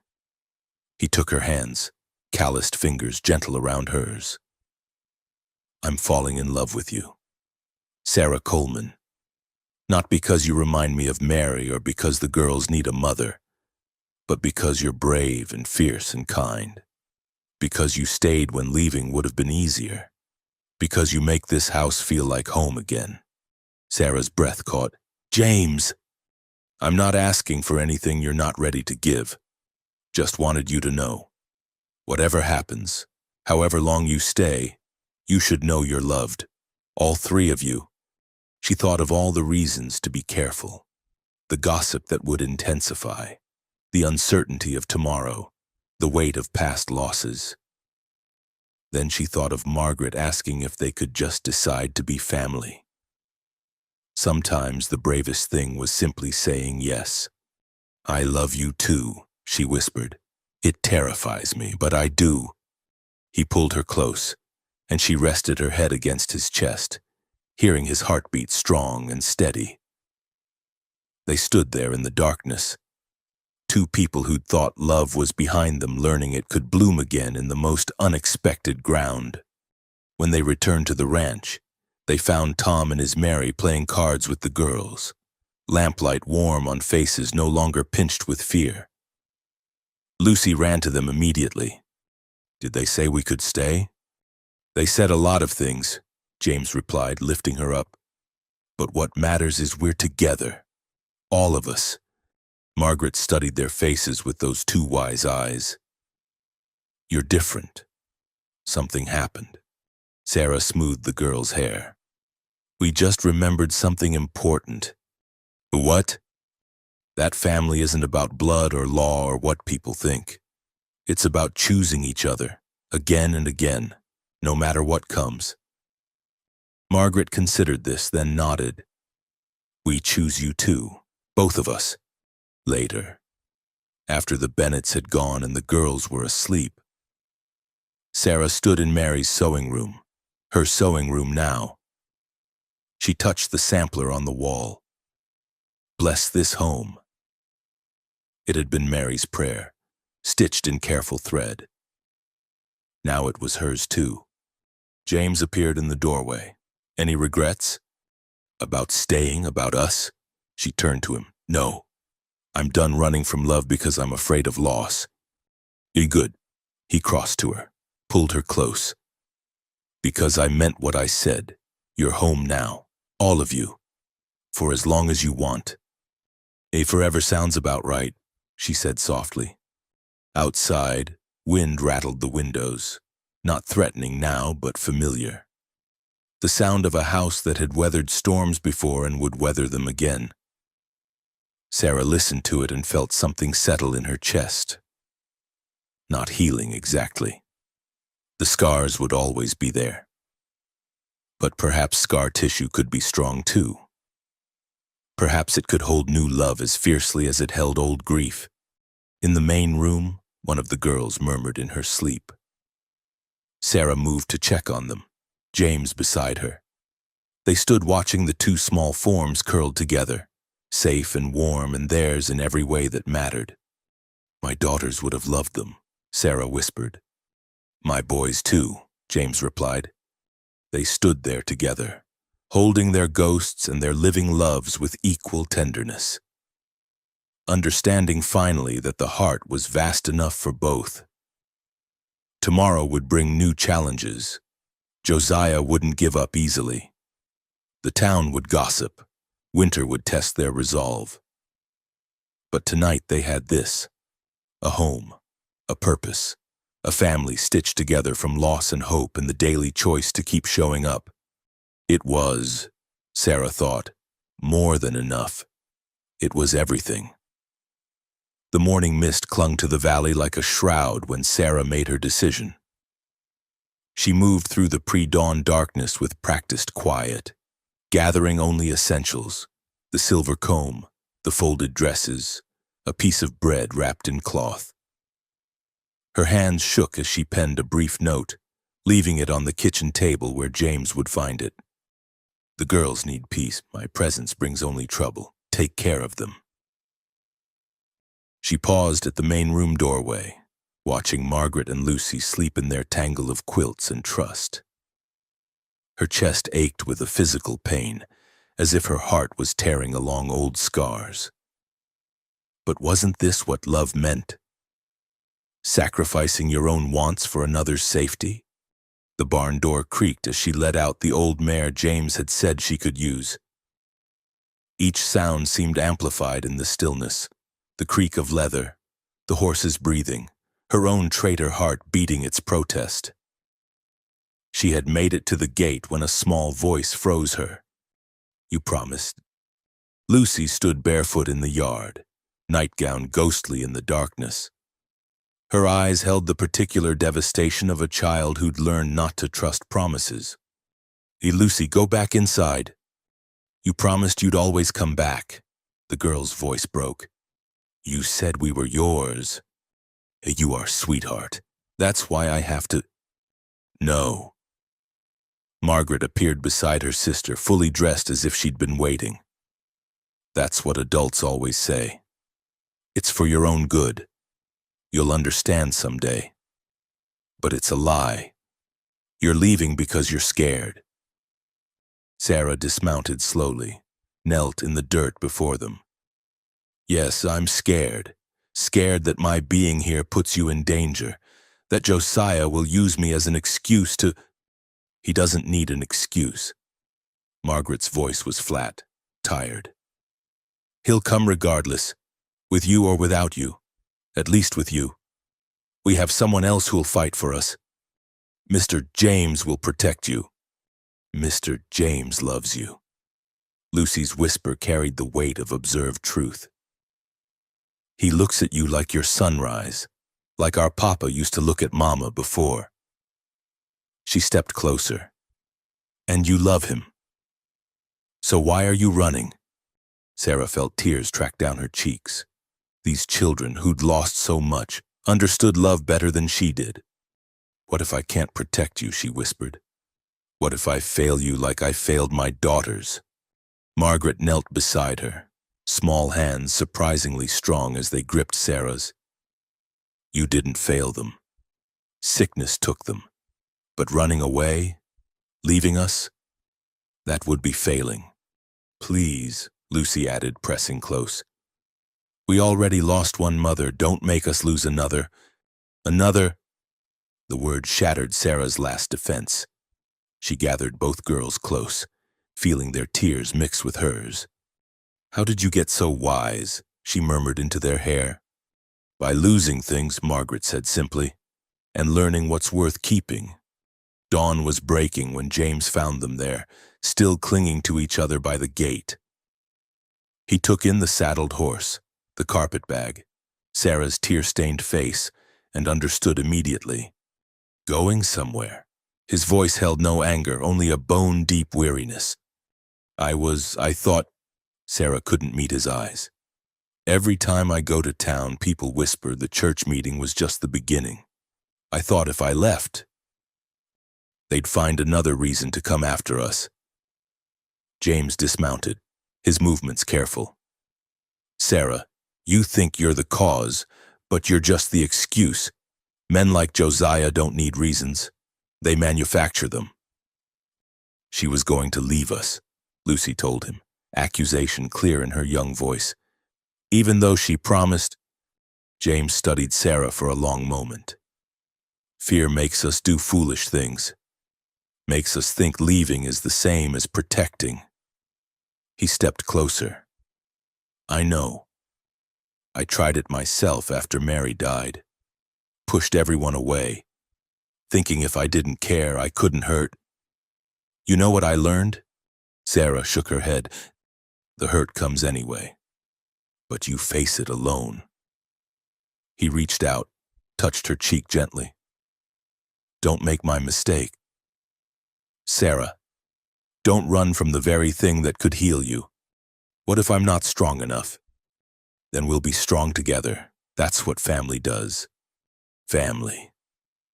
The word hung in the morning air like a promise. Sarah looked at the three faces watching her. James steady and patient. Margaret fierce and protective. Lucy hopeful despite everything. And felt something shift inside her chest. I'm sorry, she whispered. I'm so sorry. I won't try to leave again. A promise? Lucy demanded. Promise, real promise this time. The kind you keep even when you're scared. They returned to the house together, Sarah leading the mare while the girls walked between her and James. The morning chores waited, ordinary life asserting itself despite the night's drama. But something had changed. The fear was still there, but it no longer ruled her. As Sarah prepared breakfast, Margaret shadowed her movements. Why dawn? The girl asked suddenly. What? Why do people always leave at dawn? Papa did. You tried to. Margaret's hands stilled on the dishes she was setting out. Is there something about morning that makes people think running will hurt less? Sarah considered the question seriously. This child deserved truth, not platitudes. Maybe because dawn feels like starting over, like you could become someone new if you just go far enough. She touched Margaret's shoulder. But you can't run from yourself. I should have learned that by now. Good, Lucy said from the doorway, dragging her favorite quilt. Because we need you to be you, not someone new. James entered then, and Sarah saw he'd placed her note in his shirt pocket. A reminder, perhaps. or evidence of a promise nearly broken.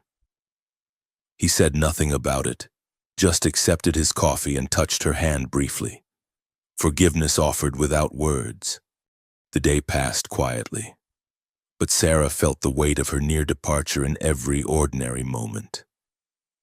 When she taught the girls their letters, she thought of all the lessons she might have missed. When she worked alongside James in the garden, she imagined the silence her absence would have left. That evening, as the girls played with the barn cats, James finally spoke of it. "I found your note." "James..." "No, let me say this." He turned to face her fully. "I understand the impulse. God knows I've felt it myself. That voice that says if you just remove yourself from the equation, everyone else will be better off." His hand found hers. "But Sarah, that voice lies. We wouldn't be better off. We'd be broken." "I'm already broken," she whispered. "No, scarred, maybe. Wounded, definitely. But not broken." He lifted her hand, pressed it to his chest where she could feel his heartbeat. "Broken things don't love the way you love those girls. Don't fight the way you fought for them at the church meeting. Don't come back when they call." "I almost didn't come back." "But you did. That's what matters." They stood there as evening painted the sky purple and gold. Two people learning that love meant staying even when leaving seemed safer. Especially then. A dust cloud on the horizon broke the moment. Riders, moving fast. Sarah's stomach clenched as she recognized the lead horseman's silhouette. "Josiah," James said grimly, "with friends. The girls are safe in the barn. Let's keep them there." James moved toward the house, purpose in every stride. "Stay behind me." "No," Sarah matched his pace. "Let we face this together." 4 men reined up at the gate, Josiah and 3 others Sarah didn't recognize. Hard men with harder eyes, the kind who did dirty work for whoever paid. "Thornton," Josiah called. "Come to collect what's mine." "Already told you," James replied evenly. "Nothing here belongs to you." "Got a different opinion from Judge Carter." Josiah waved a paper. "Official custody order. The girls come with me now, or I come back with the federal marshal." Sarah stepped forward. "Show me the order." Josiah's smile was cold. "The woman wants to read. How modern." But he handed it over. Sarah scanned the document, her heart sinking. It looked official, all proper seals and signatures. But then she noticed something. "This is dated 3 weeks ago," she said slowly. "Before the town meeting, before the sheriff's investigation." So Judge Carter made this decision without hearing any testimony about the girl's treatment, without examining evidence. She looked up at Josiah. "This won't stand. Any legitimate court would overturn it once they hear. By then I'll be long gone." Josiah's mask slipped, showing the cruel calculation beneath. Amazing how far a man can travel with 2 servants to work his claim in California. Of course, accidents happen on the trail, especially to troublesome children. The threat hung naked in the air. Sarah heard James's sharp intake of breath, felt the violence coiling in him. "You just made a mistake," James said softly. "Admitting your intentions in front of witnesses." "What witnesses?" Josiah gestured at his companions. "My friends here didn't hear nothing." "I did." Tom Bennett emerged from behind the barn, rifle casual in his hands. "Heard every word. Interesting thing about sound. Carries real well across valley land." "As did I." Doc Winters stepped out from the other side, medical bag in one hand, pistol in the other. "Had a feeling you might try something tonight." James's friends keep watch too. More figures emerged from strategic positions. Sheriff Morrison, the minister, even Mrs. Patterson. Half the town, it seemed, had quietly surrounded the ranch. Josiah's face went white, then red. "This is conspiracy." "This is community," the minister corrected. "Something you'd understand if you saw children as blessings instead of property." "Sheriff, arrest these people for—" "For what?" Morrison asked mildly. "Standing on Thornton land with his permission? Seems to me the only trespassers here are you and your associates." The hired men were already backing their horses away, recognizing a lost cause. Josiah sat alone, paper crumpling in his fist. "This isn't over," he snarled. "Yes, it is." Sarah stepped closer to his horse, fearless now. "You're going to leave. Tonight. You're going to withdraw your claim on the girls and never come back. Because if you don't, everyone here will testify to what you just said. Your threats, your plans. And that's conspiracy to commit kidnapping at the very least. You can't prove." "Can't I?" Mrs. Patterson held up a small notebook. "I've been documenting everything, every bruise I saw, every cruel word, every time those girls flinched at your shadow." Her usual stern face was fierce with purpose. "I may be a gossip, Mrs. Coleman, but I know right from wrong. And letting you take those children would be wrong." Josiah looked around the circle of faces, finding no sympathy, no weakness to exploit. His shoulders sagged in defeat. "I'll need compensation," he tried, "for my loss." "Your loss?" James laughed, harsh and short. "The only thing you're losing is the chance to hurt them anymore. Count yourself lucky, that's all." "Get off my land," James continued. "Don't come back. Don't write. Don't send others. Those girls are dead to you, understand? Dead and buried and beyond your reach forever." Something in James's voice, the absolute certainty of violence if pushed, finally penetrated Josiah's arrogance. He wheeled his horse around and spurred it hard, fleeing into the growing darkness. His hired men had already vanished. As the dust settled, Sarah felt her knees go weak. James caught her, held her steady as the others gathered around. "Thank you," she managed. "All of you." "No thanks needed," Tom said gruffly. "We should have done this sooner. Should have stood up the first time we saw those bruises. We're standing now," the minister said. "That's what counts." One by one, the townspeople drifted away, leaving quiet promises of support and protection. Sheriff Morrison lingered last. That paper he had, Judge Carter's got no real authority here, but Josiah might try again through proper channels. "Then we'll be ready," James said. Morrison nodded. "Might be you should consider making things more official. Courts look kindly on stable, married households when it comes to custody." He tipped his hat and left them standing in the starlight. "The girls," Sarah said suddenly, "they must be terrified." They found them in the barn with Mary Bennett, who'd stayed behind to comfort them. Lucy was curled in Margaret's lap, both girls wide-eyed but calm. "Is he gone?" Margaret asked. "Gone and not coming back," James assured her. "How do you know?" "Because the whole town stood with us," Sarah said, kneeling beside them. "Because sometimes good people remember to be good. Because you're safe now.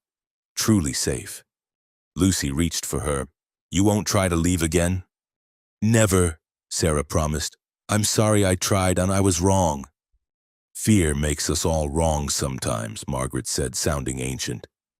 "What matters is making it right." They returned to the house together, the girls between them, hands linked in an unbroken chain. Sarah felt the weight of the day settling into her bones. But it was a good weight. The weight of roots taking hold.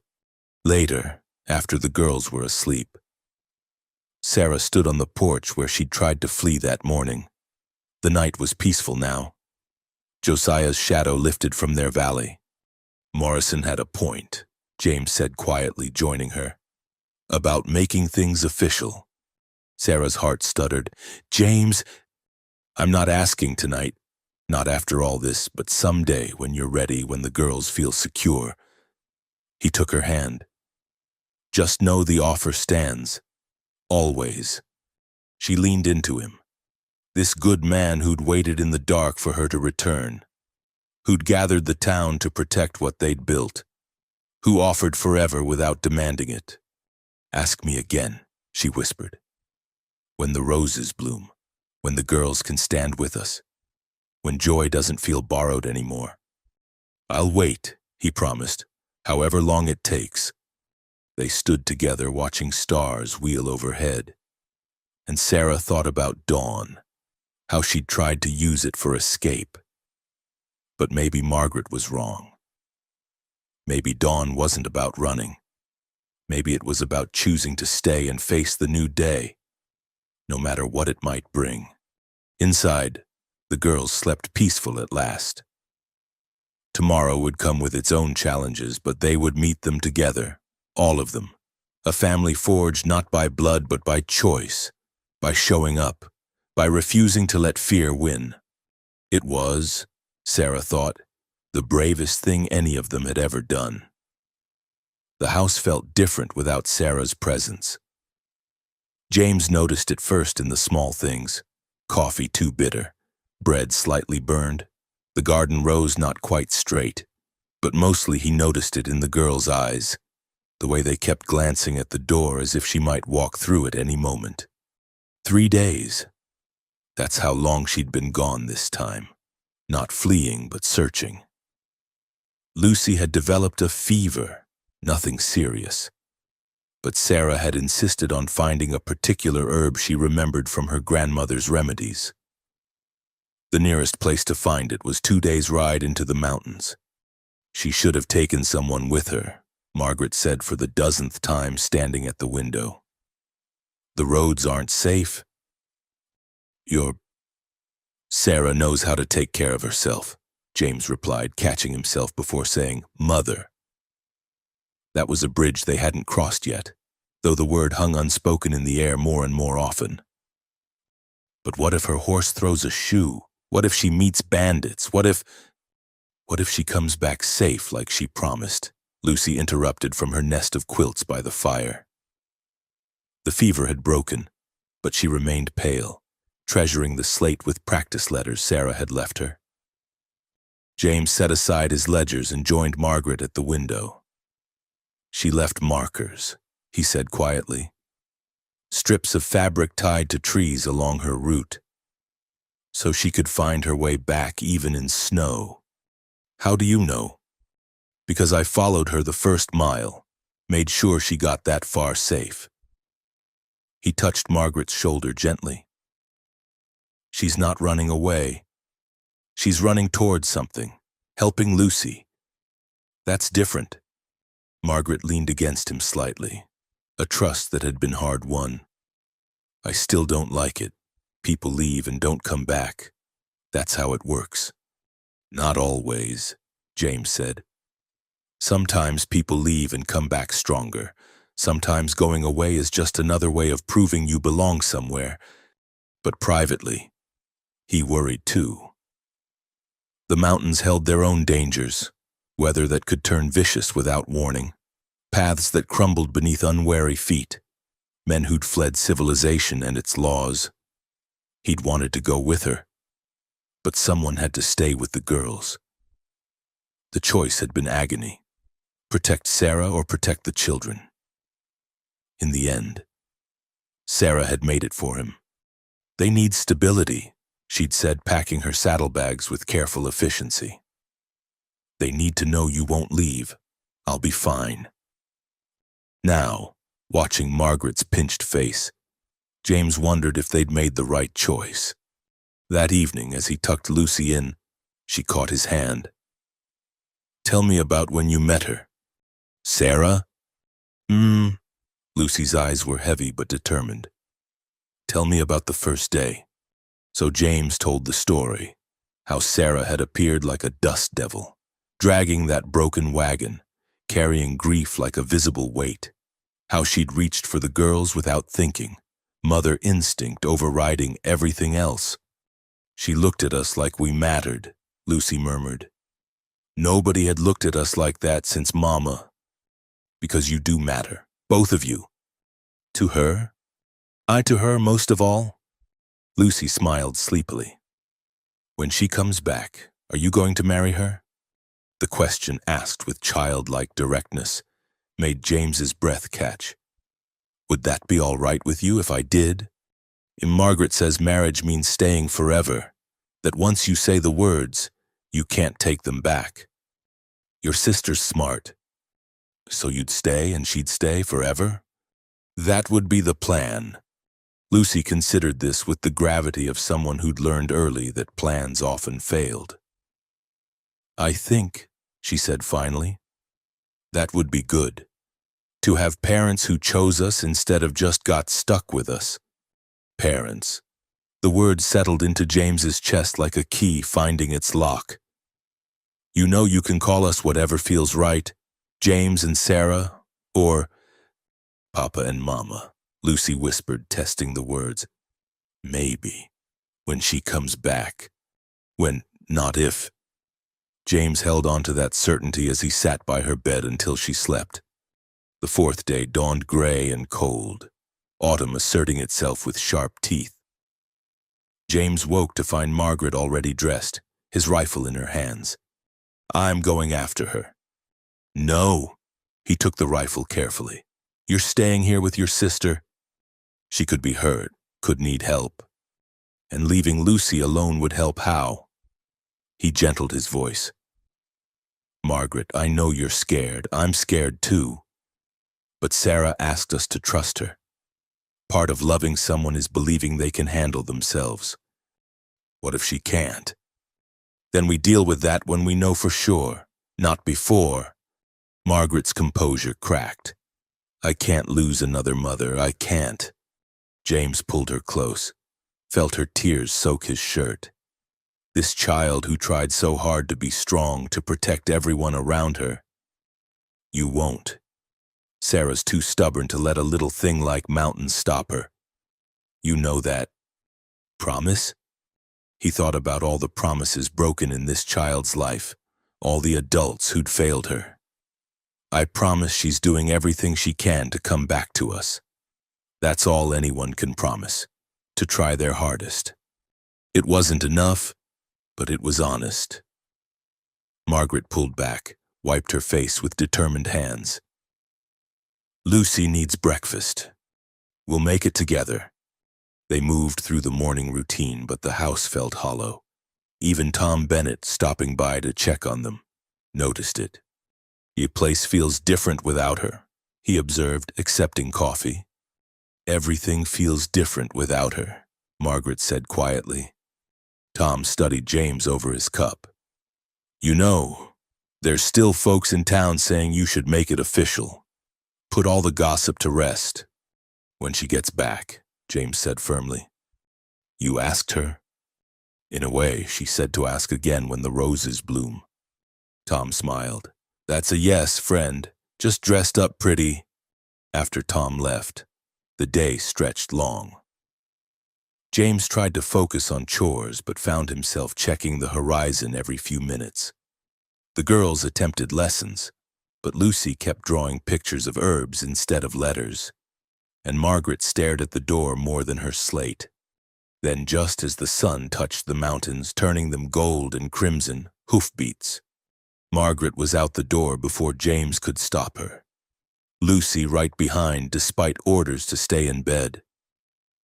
They all three stood in the yard, watching the rider approach through the gathering dusk.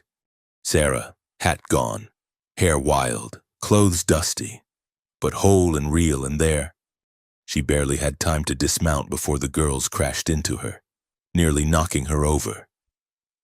She held them tight, murmuring reassurances, but her eyes found James over their heads. I'm sorry, she mouthed. He shook his head. Nothing to be sorry for. She'd gone to help their daughter. She'd come back. That was all that mattered. Later, after Lucy had been dosed with the tea Sarah had made from the precious herbs, after Margaret had finally stopped hovering and agreed to sleep. James and Sarah sat by the fire. "Was it worth it?" he asked. "The risk?" Sarah watched the flames dance. "She already looks better. The fever's truly broken now, and this will help prevent its return." She paused. "But that's not what you're really asking." "No." She turned to face him fully. "I needed to go, not just for the herbs, but to prove something to myself.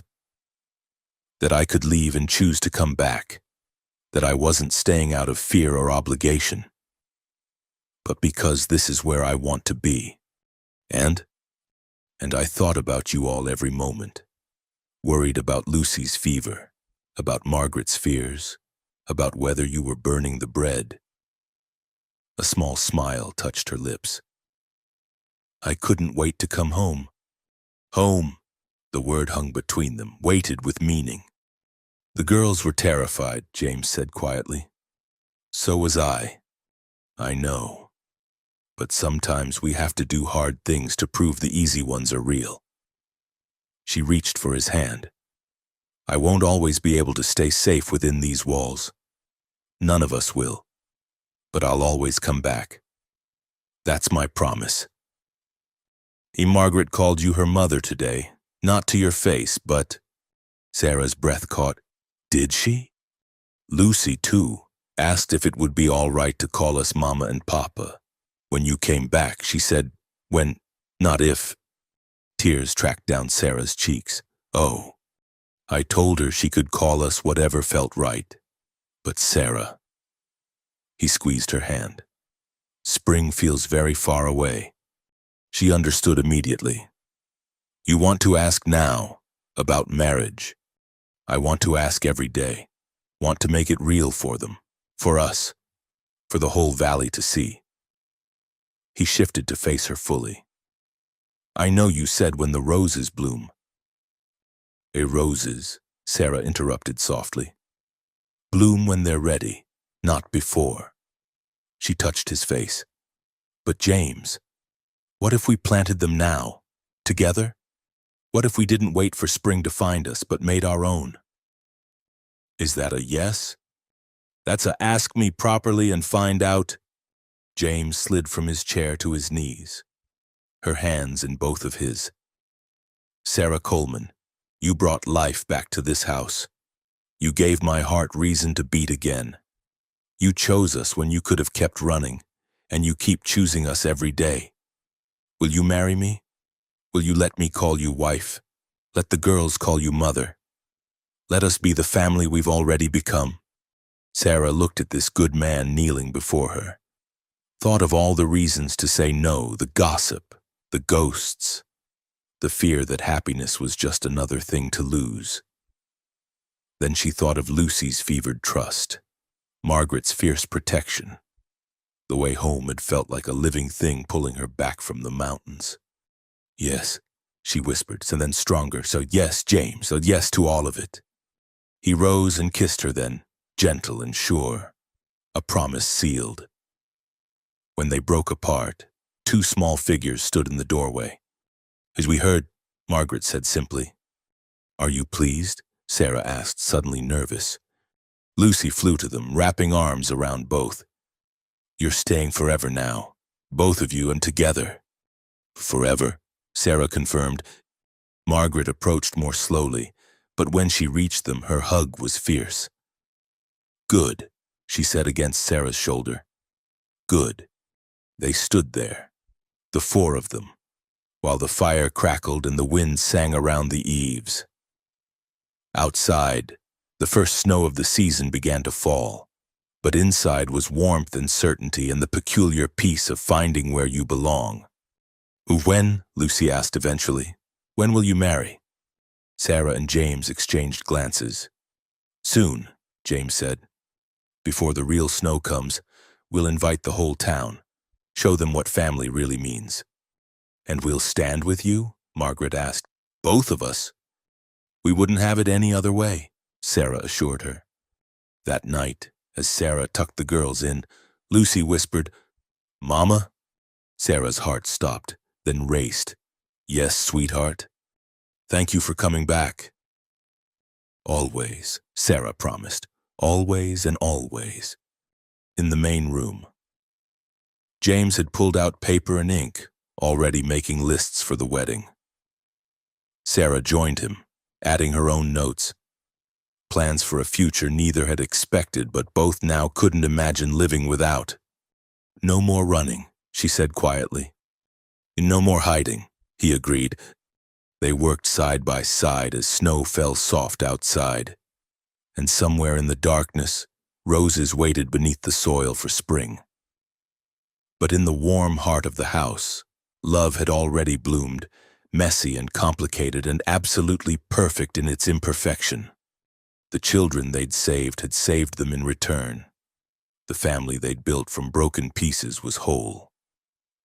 And tomorrow, when the town woke to find the world dressed in white, they'd begin planning a wedding that would show everyone what Sarah had learned in the mountains.